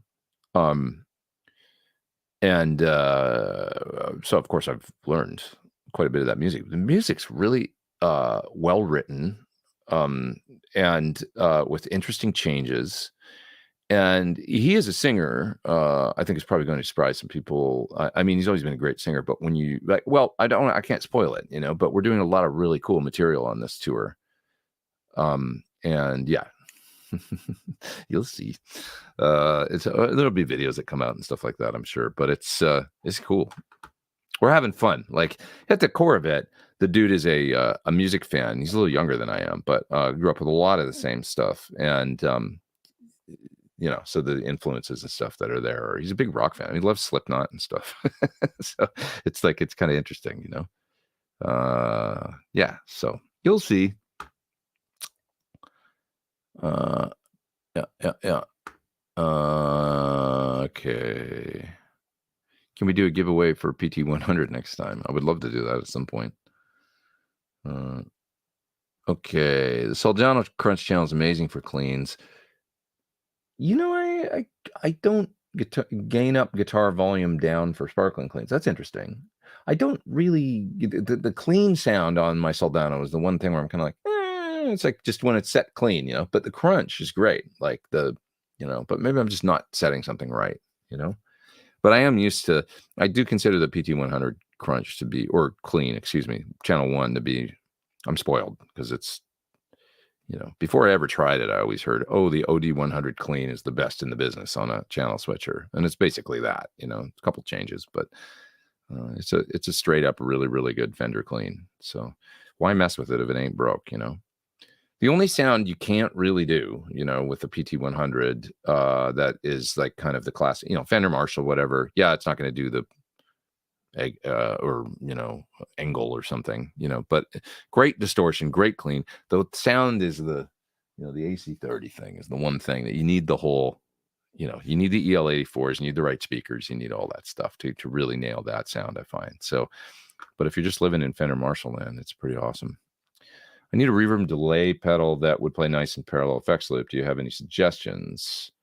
Will the SG3, you mean 3000, do the 100% wet? Yeah, you can easily turn off the dry with it. Doesn't have reverb, but if you want a delay and a reverb, there's not many out there. I think the Nemesis from Source Audio does both.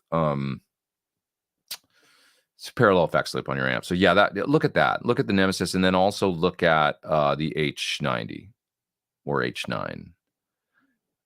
You can definitely do anything you need to do. I mean, the H90 actually has there's some algorithms in there that you can do delay and reverb at the same time on an H9. So you could simply run the pedal in parallel and just blend the reverb and delay in and just use a little bit, and that'll work, Let's say H9, H90, or Nemesis are your.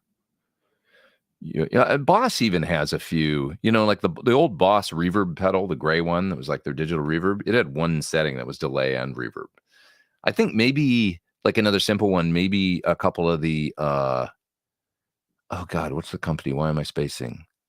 The company that had the Immerse and the Wet, starts with an N, Nunaber. They have a couple that I think will do delay and reverb in one.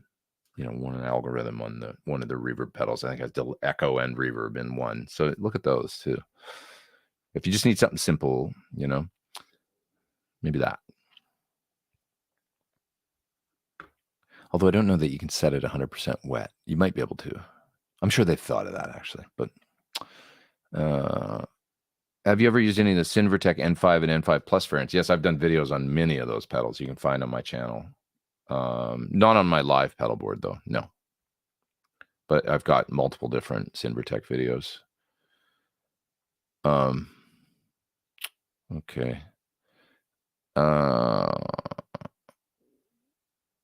Yeah. Frank is asking a similar question to what was asked earlier about guitar courses. So Guitario I went up there and shot a course, but I don't think it's been released yet. I have no idea when it's coming out, but I did a whole thing with them. So to find out what's going on with it. Who won the Catlin Bread pedal?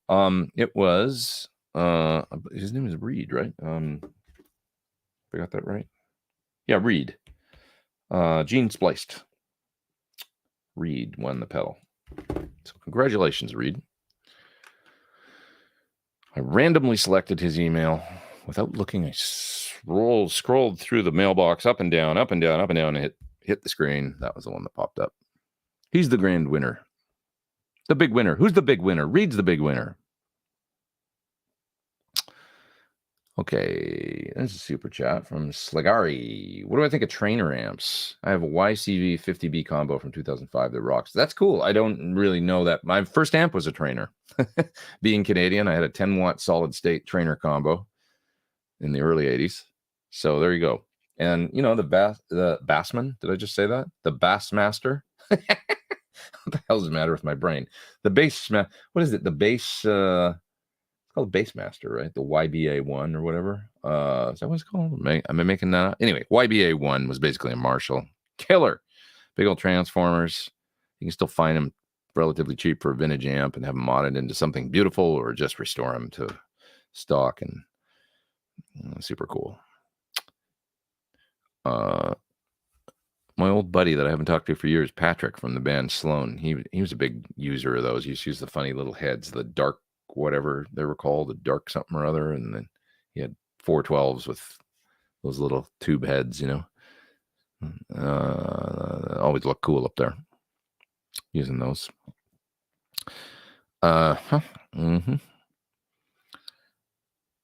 Okay. I bought the new EVH delay programming hell because I'm using it strictly in the studio. Not going to be a keeper for me. And going back, using the Mic DSP 300 HD plug-in, run one left, one right. Well, you know, that's cool. If it doesn't suit your workflow, you know, you'd have to, you know, have a send, I guess, dedicated to it and returns and just make presets. But once I got it, I'd spent enough time with it where I got like quite fast on it. Now I'm very comfortable with it. So I like having the routing. You know, it's the one thing that you're not going to be able to do. I mean, if you're in a studio setup and patch bay and stuff, I guess you can kind of do it, but no, you're doing it with plugins. I'm sure you can probably do it with plugins, but I mean, it's the easy routing, parallel 1 mode, parallel 2 mode, and series mode on the EVH is what's really cool to me. How you can easily, you know, essentially it's like you've got the ability to patch the delays in whatever order you want, hard left and right, true stereo delays, both left and right with independent time tables, so you can actually have 4 delay taps if you want, or the series thing where you can feed one into another like they're plugged one into another and get these cascading effects. And to be able to do that, all that in the box is pretty cool, you know. And it really just requires, like, you know, like you're probably only going to use so many delay sounds. So it's like, you know, in the course of like, oh, I want this one, or I want this one, or this one. So you just have to sit there for a little while and program them, store them, and then you've got them. And then, you know, like I guess the neat thing about just having the delay on your desk or whatever as you're working in a studio setup could be, oh, I want the cascading thing and I want this tempo. So you just tap tempo it right in front of you. And there you go. You know, you need to make changes to the output, the tactile kind of, you know, having the things right there. Kind of nice, you know, just like you would on a rack delay, but even easier because it's tap tempo and stuff. So I think there's something to be said for the pedal, even in a studio setup, for sure. Do you use any software that helps sync audio and video? Well, Final Cut does that. So I do all my video editing in Final Cut, and it automatically syncs. You know, it's literally just sensing the peaks and valleys in an audio file. Like, so if you're recording something on a video camera that's got a microphone, pick up your voice and the sound coming through your speakers in the room, and then you're recording in Logic. Let's say I'm recording a song or whatever. You know, when you pull the video in, it's going to sense the, you know, it can sense all those same things. Peaks and valleys, just locks, works perfectly, just locks right away. So yeah, it's easy. And then I just turn off the camera audio and generally yeah.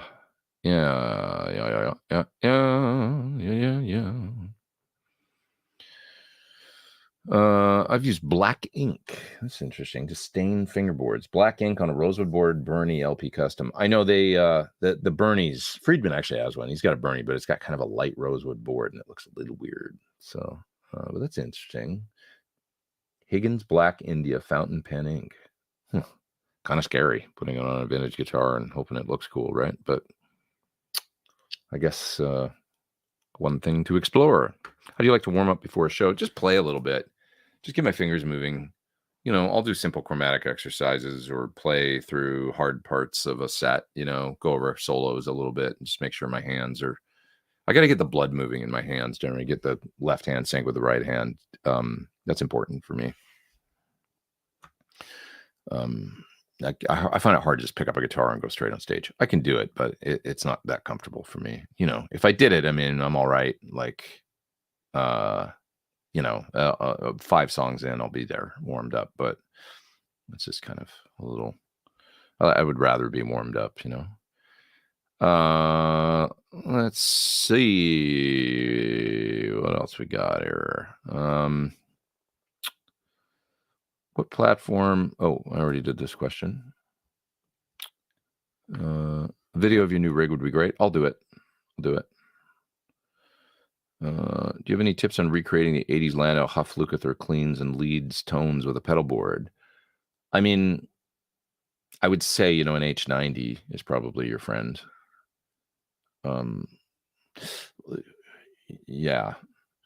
You know, you're going to want something that does pitch, and you're going to want something that does not as much reverb, you know. It's like those guys, Friedman always says, you know, they didn't use that much reverb. They used mainly like you know, Mike might have, but it was a lot of, like Lukather's famous for the circular delay thing.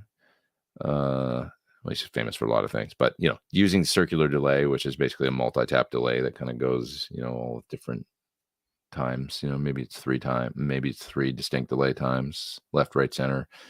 And it just kind of does it in a certain way that, but yeah, you know, there's a modulation factor there, and there's a delay factor for sure. So I mean, I would say I could probably get pretty damn close to some of those sounds with what I'm using, which is in parallel using a H90 and EVH SD 3000. You know, you're going to want a kind of expensive sounding, you know, verb pitch delay situation. If you only we're going to have one, you know, you can probably get pretty close with just the H90, because you're going to be able to do like a micro pitch with it, as well as you know, a nice, you know, vintage digital delay or something with a distinct time in the left and right. And so, and I am finding the parallel thing is cool. So, you know, using something like a parallel mixer, either the Wetter Box from Gig Rig or Musicom Lab parallelizer or something like that, you know. And then stereo is a big deal, you know, to me, for doing that kind of stuff. It's just, that's 80s, 90s, you know, having that space in the sound, the stereo thing is just really cool. Have you had any experience using a this won't light up, why not? Lee Jackson mod on an 800 from the 80s? Not really, although I do have experience using some of his, like the Perfect Connection preamp, for example, which is probably pretty similar to, you know, it's probably preamp style, with the mid switch on it and all that. You know, I think they're probably kind of a neat and unique thing. You might want to get it kind of, you know, worked on and cleaned up and stuff, and just have maintenance done on it. But you know, Vi used them, that's for sure. I guess the big users were probably Steve Vai, Zach Wild, who else with Lee? Paul Gilbert. Yeah. Have you tried any Beatronics? A little bit. They're really cool looking, that's for sure. Yeah. Todd Roy says some guy in the UK wrote all Backstreet Boys music. No. I think Max Martin, you know, he's Swedish, right? Isn't he? He's Swedish, right? So there's that element too. But yeah, probably some, it's really well written. I mean, you know, intelligently written pop music. Source Audio Collider, is that the one? Not the Nemesis? It's the Collider. Is that the reverb and delay in one pedal? Sorry if I got that wrong. Delverb from UA. It's another one that does delay and reverb. Okay, I don't have that one, so never tried that one. New Boss RE202 Space Echo has delay plus reverb. Yeah, it's a unique reverb. That's the only thing. Great. I mean, but it's a very springy kind of thing, you know. It's got a certain sound to it for sure. Yeah. Okay. What else we got here? Let's see. What are the sound differences between a Les Paul and an SG?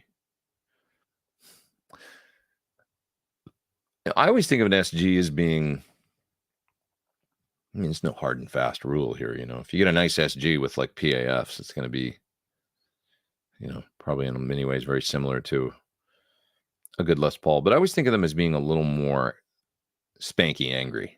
I don't know how else to describe it because I think of Angus and I just think of and I think of, you know, Pete Townsend. My favorite Pete Townsend tones are the SG Special stuff that he did in the, you know, late 60s, I guess, or very early 70s. I love those sounds, you know, those P90 just kind of bark. It doesn't really sound like a Les Paul to me. It's got more, it's less sophisticated sounding, a little more angry, you know. I don't know. You know, I mean, Angus Young, I mean, it's like that's the SG sound, you know, to me.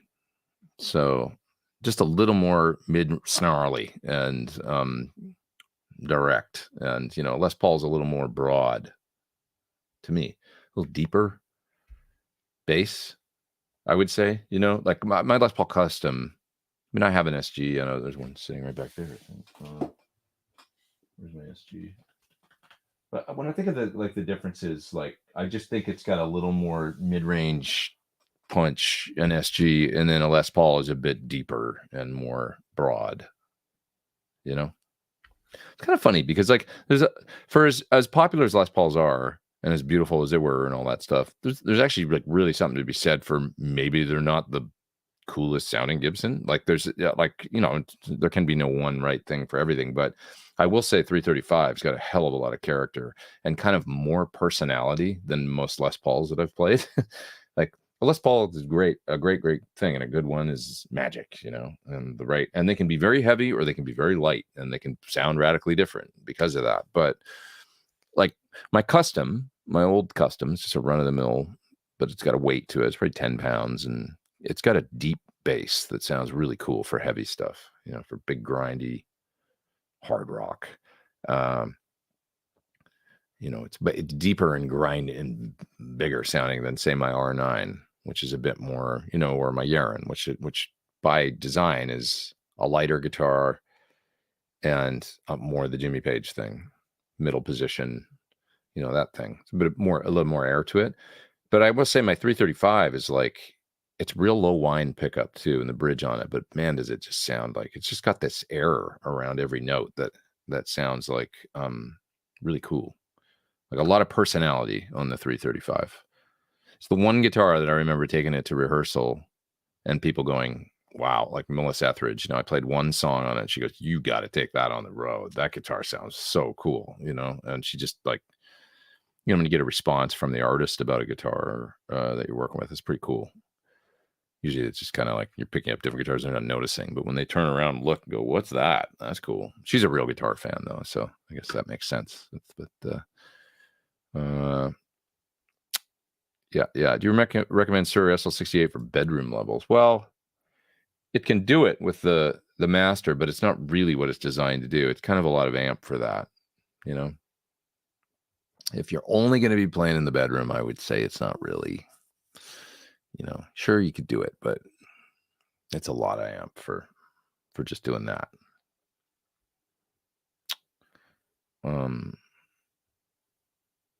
Yeah. I heard Red Barchetta on the radio the other day. Would love to see Pete and Wayne do that on a CRS show. Oh, that'd be cool. Red Barchetta would be great, actually. That'd be really fun. I'm thinking Tom Sawyer is just like the obvious, like so much fun to play. I know it's like, but it just so cool. Like, you know, if I could just do that for one tour, I think that'd be really fun. Yeah. Anything going on about any help or concert for Lahaina? Seems like they've been all but forgotten. Well, the news cycle, that 24-hour news cycle, they sure move on, you know. I donated. I mean, there's plenty of places you can go donate, you know, to just, you know, do a little bit of research, Google, and you'll find, you know, ways you can donate for sure. But I, you know, it's an interesting thing because, of course, they got this dual problem there with, you know, you can't have people going there and, you know, disrupting the things that that they need to do there, and this, you know, supplies and things need to be going there to help out the immediate situation. But then you've also got that the, you know, economy is based around tourism. So initially they were telling everybody don't go, and then they were like, no, go, just don't go there, you know, because there's all these other areas of the island like Hana or, you know, Wailea or you know, probably Kanapali or, you know, different areas on the island where Paia, you know, surf down on the North Shore, where you can go and have a vacation and help put money back into that economy and keep some of those people afloat. So it's a complicated thing, I guess. You know, it seemed like they pivoted pretty quickly from being like, don't anybody go, to being like, we need people to go, you know, but just, you know, in the right way. I mean, it's such a sad thing, that whole thing, man. It's just still, when I think about it, you know, you're right. I mean, it hasn't been in the news. And to be honest, if I'm honest, I haven't thought about it for a minute. You know, I've been, you know, immersed in rehearsals and stuff. And it's yeah, it's just one of those things where everyday life, you know, it's like, but yeah, we do need to remember about it. And I should probably go send some more money to them. Thanks for reminding me. Pete, when's the Canadian guitar player show? Marino, Travers, Lifeson, Bachman, Emmett, April Wine, both of the bald long hair guys. I'd love to do that, actually. A little Canadian summit would be fun. Would be awesome. Can you imagine all those guys on one episode or something of a live stream? It'd be pretty cool. Oh man, I don't know how we would do that, but there is a super sticker from Danny. Hey, thank you very much. Thanks you guys for all the super chats and stuff. I do appreciate it. I do.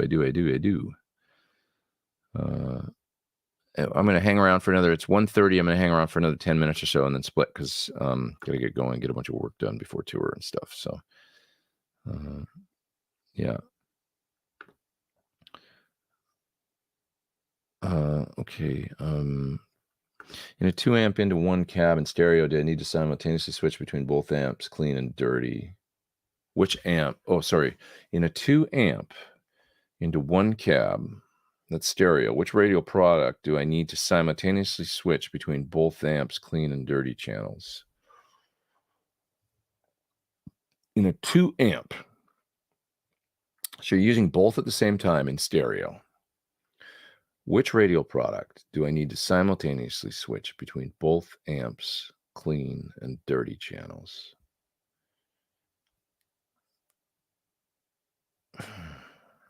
You got me stumped on that one, dude. It can't be that difficult of a thing. Are they the same amps? Or are they different from a different manufacturer? You could use anything that'll do relay switching. I mean, you could use 2 loops on a GCX to do that with the 1/4 inch outs going to the, you know, it's a good question for somebody like Friedman. I could do it with my Musicom Lab switcher.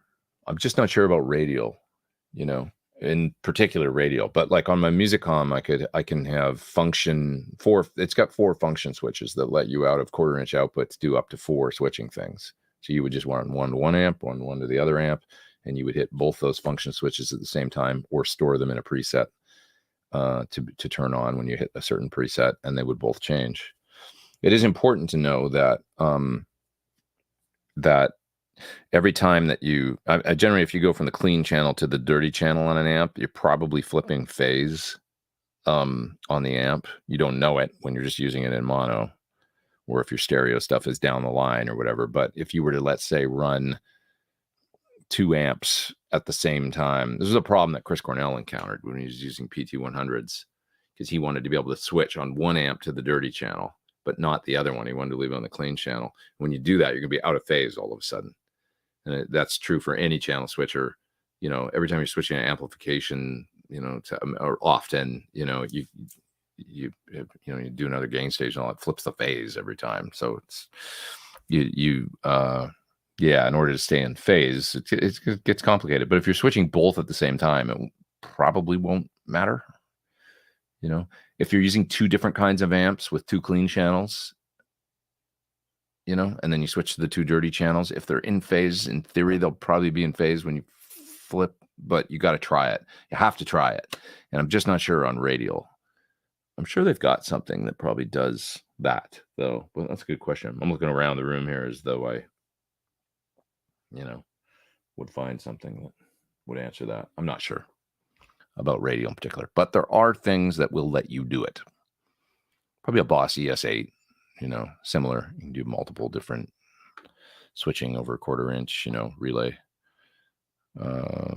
Yeah. Currently getting my bachelor degree at MI. Was always enjoyed looking at your picture in the lobby. Yeah, there's a picture of me with a Les Paul in the lobby, right?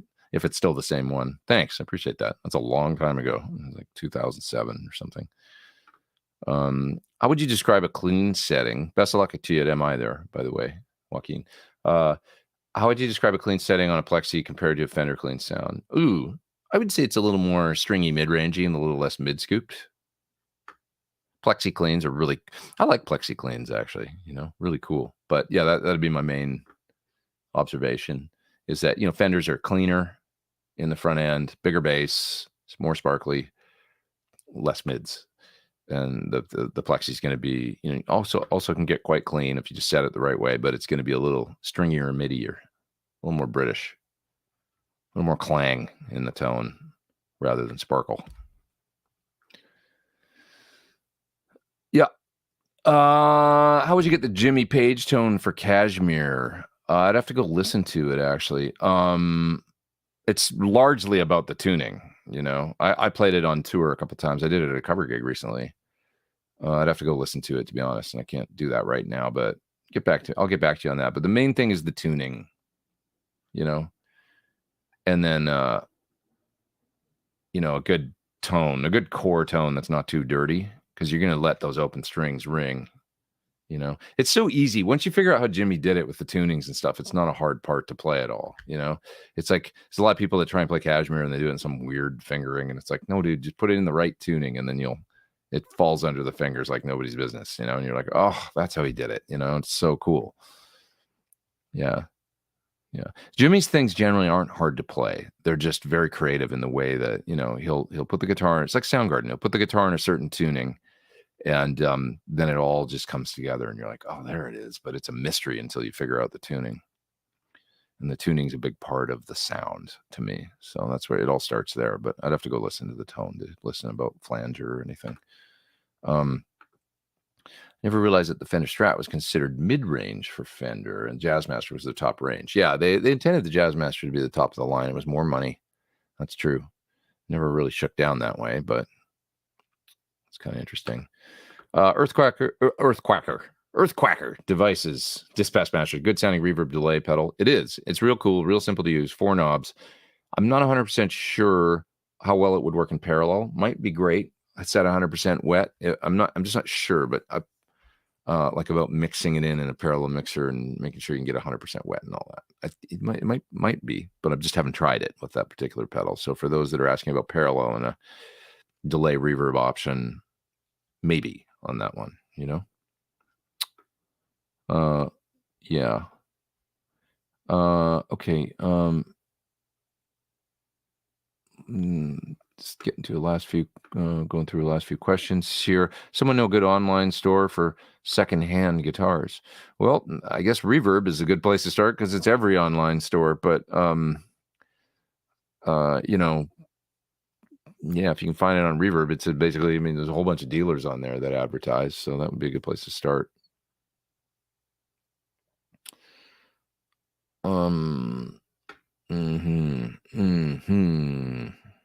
You're the John Madden of guitar. That's interesting. Interesting. Assuming the Les Paul and SG both have humbuckers, the distances are negligible. Well, no, that's not really true. I mean, there's a lot to do with the neck joint. And the neck joint on an SG is traditionally, it's kind of this weak link, but it's a much different, the way the neck joins the body, right? So Les Paul has much more kind of connection area there. An SG body is also quite thin compared to a Les Paul. Might be why I hear more bass out of a Les Paul. There's just more mass. They're lighter, for sure. And there's no maple top. So I just hear a Les Paul as being bigger, broader, SG being a little more mid-range targeted, focused, not dissimilar, by the way, to the reverse body Firebird. So if you hear a P90 loaded reverse body Firebird, which kind of looks like Gumby,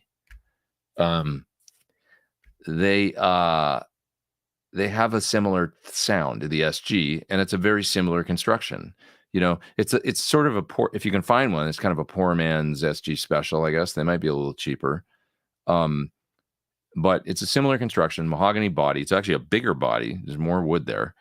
And they just have this snarly mid-range that's like, that makes me think of SGs. And I watch my SL68 video, the original one I did in my old place in Santa Monica. I play an SG special in that's awesome. And I play some Cult on it, I think, or something. And that's the sound right there that I love out of an SG, especially a special. It was a really nice guitar. Belongs to Jim from Scumbag Speakers, that one. The guitar is just God, what a neck too. So cool. But there's a certain rawness to it, I think of Phil X. I mean, he loves him too. You see him playing a SG more than Les Pauls these days, There's just a rock and roll cut through the mix kind of thing to them that's really cool. Les Paul's just bigger, broader, I think. So, yeah. Super chat there from Peter. I see up there. I'm going to grab that in a sec. I got to get out of here soon, but yeah. Recycled Rando, with regards to Hawaii, says, the only real help people are getting comes from people and businesses elsewhere on the island. So go there and spend your money. Yeah, I mean, that's probably the angle, is go and, take a vacation, go stay at, one of the other places on the island where you can go and pump some money into that economy if you've got it to spend and want to have a nice vacation. I mean, Maui is, if you've never been there, it's absolutely one of the most beautiful places I've ever been, So, and let's see.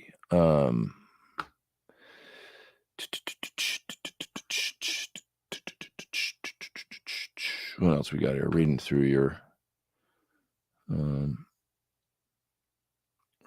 questions and comments and stuff. Pete Thorn used gear sale. I don't know when, but probably later in the year. I need to do something. I'm going to do a little cleanup around here. So I think that might coincide with sometime in December or something. Maybe it'd be nice for Christmas gifts for your friends. What are your thoughts on the Victory Sheriff line of amps? Haven't tried them very much, but Victory kind of born out of what was the Cornford, right? And so there's some nice stuff there. I mean, simple amps that are fairly straightforward. I know Friedman kind of holds the Richie Kotzen one in high regard. He thinks it sounds really good. Oh, there's another super chat. I got to go grab that one. Here's Peter's. Oh, look at Beckley. You're not sorry, Peter. This is my buddy, and I'm just going to give him help for saying he's a longtime listener, first-time caller. That's not true. You said that the last time. You tested positive for the Rona. So, dude, stay home and chill and feel better. I'm sorry to hear that. Feel better, my friend. Matt Beckley is a producer, engineer, guitar player, touring guy, and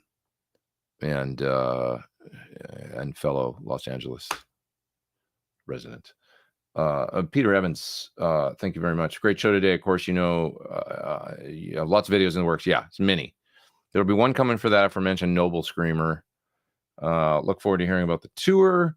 We're in Conopoli for the week. Oh, you are? Oh, okay. Well, okay. So you're there actually doing it. That's interesting. So we'll be interested to actually next week if you come back and let us know how your trip was and stuff, and maybe you can make some recommendations to people about where to hang and give people a little bit of a perspective on it. That would be good. I think some real world perspective.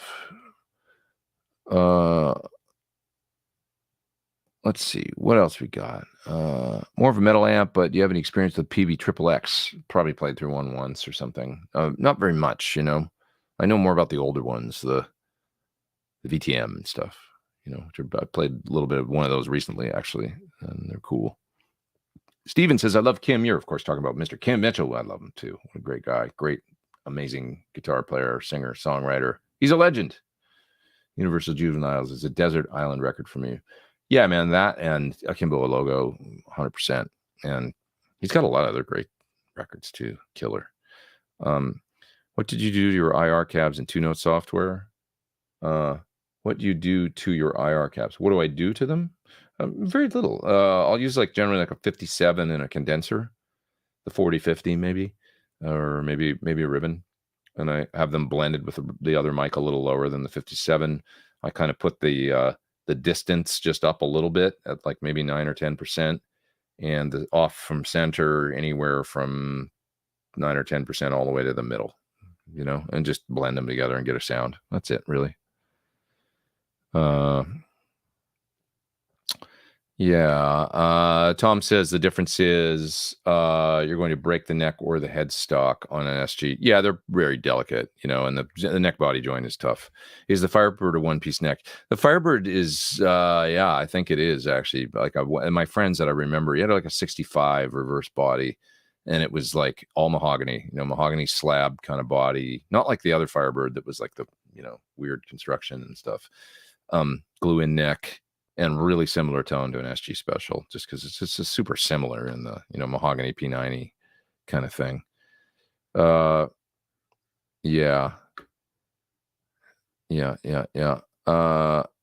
Only reverse Firebird is through neck, so it's the non-reverse I'm thinking of. Then is that right? Am I saying it wrong? Because that's one of those things in life that I always screw up. Non-reverse Fire. Let's get this straight. It's the one that looks like Gumby. Not Johnny Winter. Yeah, there it is. You're right. It's the non-reverse. Sorry. You can get them with 3 P90s. I've seen them with 2 P90s. Here they are. I've seen a bunch of them with 2 mini hums. A very unique guitar, and they look like Gumby. I'll maintain that to my grave. But they're a little less expensive. Well, it's not a lot. I'm seeing them here. It says on Reverb anywhere from $6,900 to $11,000, but that's cheaper than a lot of vintage Gibsons, I guess. But they're cool. They're real cool sounding, real underrated. I remember playing on the 40-foot Echo. No, not 40-foot Echo. Surreal McCoy's record band I did way back in the 90s. I played that non-reverse Firebird on most of the solos that I did on that record, just because it just sounded so great. A lot of them through a plexi with fuzz and stuff. Do you think AC/DC recorded a lot of KT66 loaded Marshalls? Possibly. I mean, Angus used to use a JTM 45, so if it was early JTM 45, probably was, KT66s, yeah.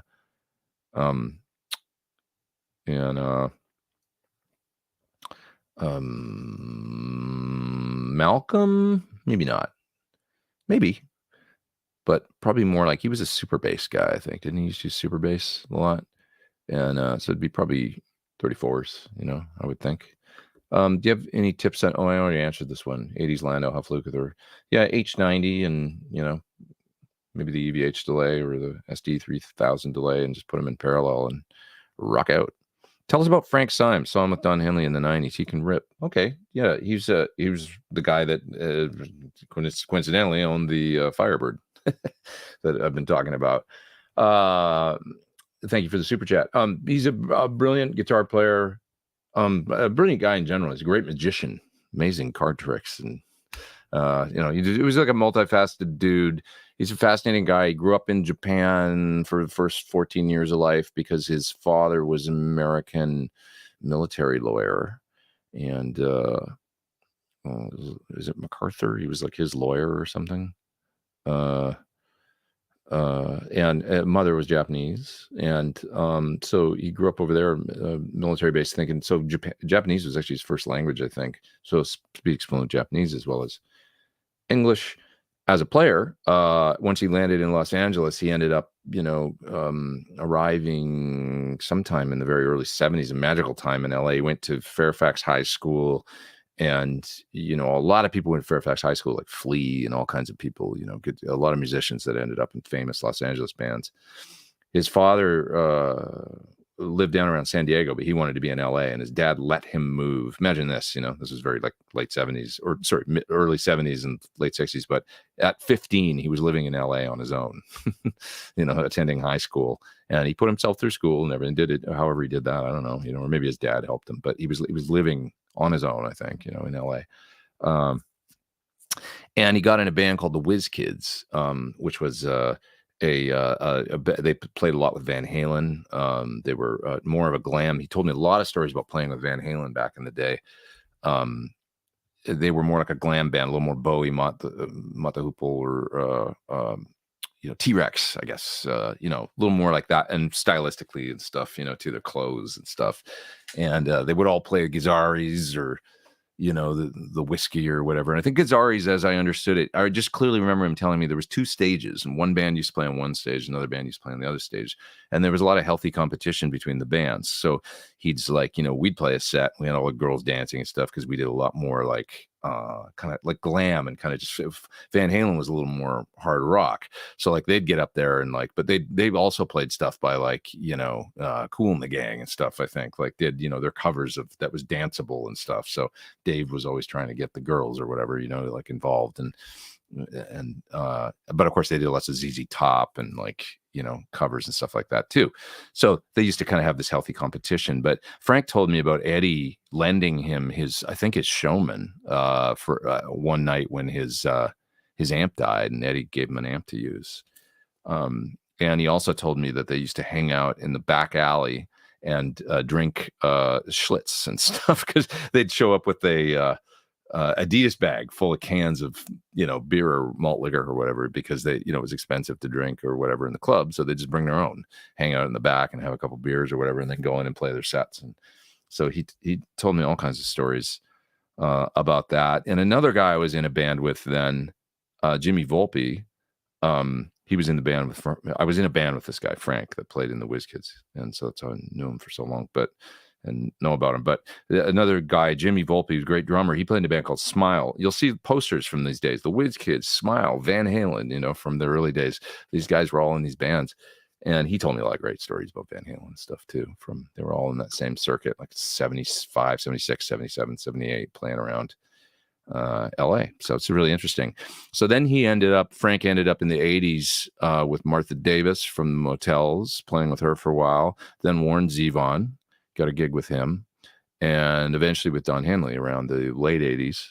I met him around 91, 92, and joined his band. And he was very, very helpful to me, and one of my mentors, teaching me about recording as well, songwriting. I had skills. I mean, I was a good, that's why they let me be in their band, because I could, I was kind of into shredding, ripping on guitar, but I was also into the Beatles and stuff. So,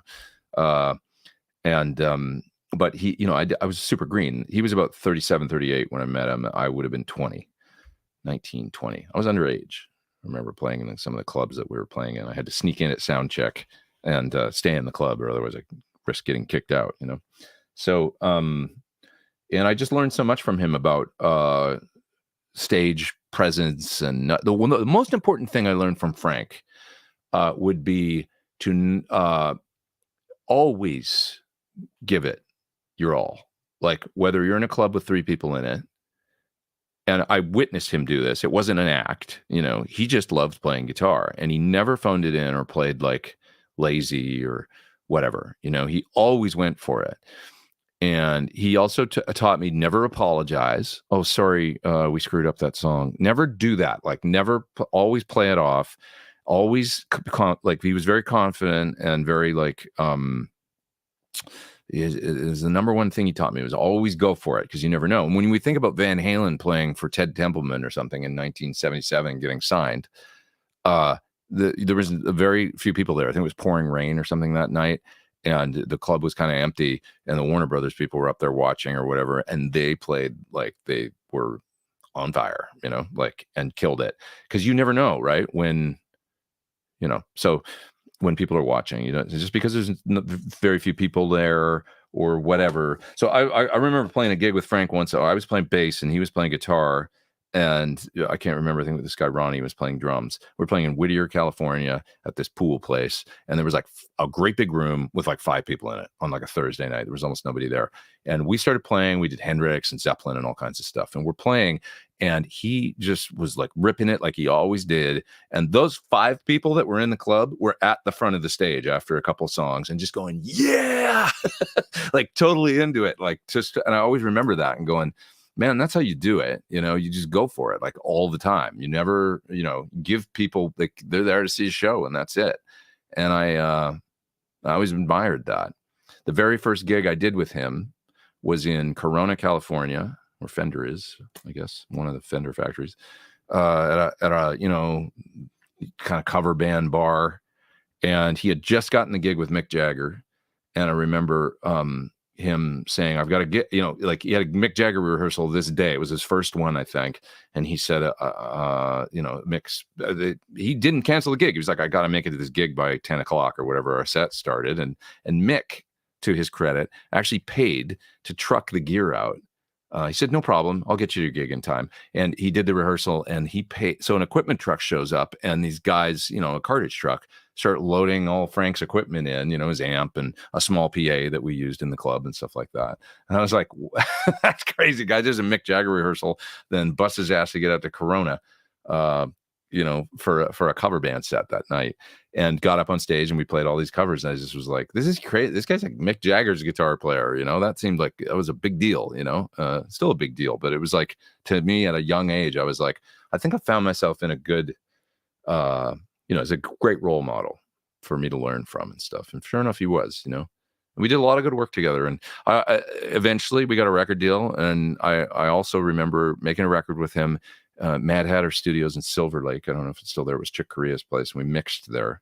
And I remember at the end of the project, which is kind of my memory of the end of that project, because it never really went beyond that. But when we're finishing the record, finishing the mixes and stuff, and we're just about done. It was the last day or something in the studio. And I remember looking at him and going, man, I am so tired. And we have worked so hard on this, but I wouldn't want to be anywhere else.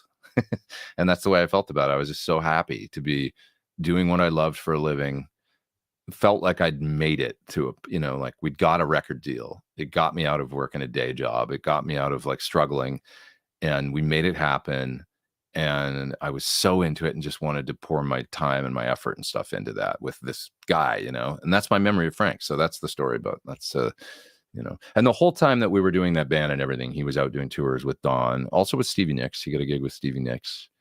And, so he toured a lot of Warren Zevon, Stevie Nicks, Don Henley, and then ended up touring with The Who, Roger Daltrey. He was Roger's guitar player, still Roger's guitar player, I think, when Roger goes out and does solo gigs. And I wouldn't have been in Don's band if it weren't for Frank. Frank was the one that introduced me to Don, and I ended up eventually getting the gig and kind of in his spot, actually sort of replacing him. So when he moved on to go do Roger Daltrey's band, and then eventually he toured with The Who as well. So that's that story. He was a very powerful guy for me in my life, and I always respect him and learned a lot from him. Have a good afternoon, says Christopher. Have a great tour. I've not been able to watch your stream for a while due to well, it's great to have you here. Thanks for your comments. Due to working weekends, you say, glad to be back. Feels like home. Thank you, man. Feels like home to me. I love doing this. Still really enjoy it. And I hope that you guys have a terrific week. I'm going to do the best I can this week to get, there's definitely some videos coming out Wednesday for sure on a really cool new product. And then I'm taking all these pedals on the road. If any pedal companies are watching this that I haven't done your video yet, I'm so sorry. It's coming. These guys, let's give these guys a plug. NuX. I've done stuff with them. This is their great little modeling and effect processor. And I've got to get a video done for this. And I'm going to attempt to do that tomorrow. So plug it in and write a piece of music and get 6 or 7 unique tones going and show you what the amp models and the delays and the reverbs and stuff sound like. And I've done presets for this actually that come included with it. So that's happening, as well as some other stuff. I've got a pedal here from Crazy Tube Circuits that's super cool. It's a compact one, but does a lot. And I'm not sure if it's, I got to check and see if it was actually introduced yet. So I don't know if I can show it to you. But anyway, it's a badass multi kind of pedal that's the size of a, you know, a BE overdrive or something. So that's coming. Something from Friedman this week as well. Lots coming. Lots. I appreciate you guys. Have a great week. Thanks for all the great questions. And be nice to one another. Take care out there. We'll see ya.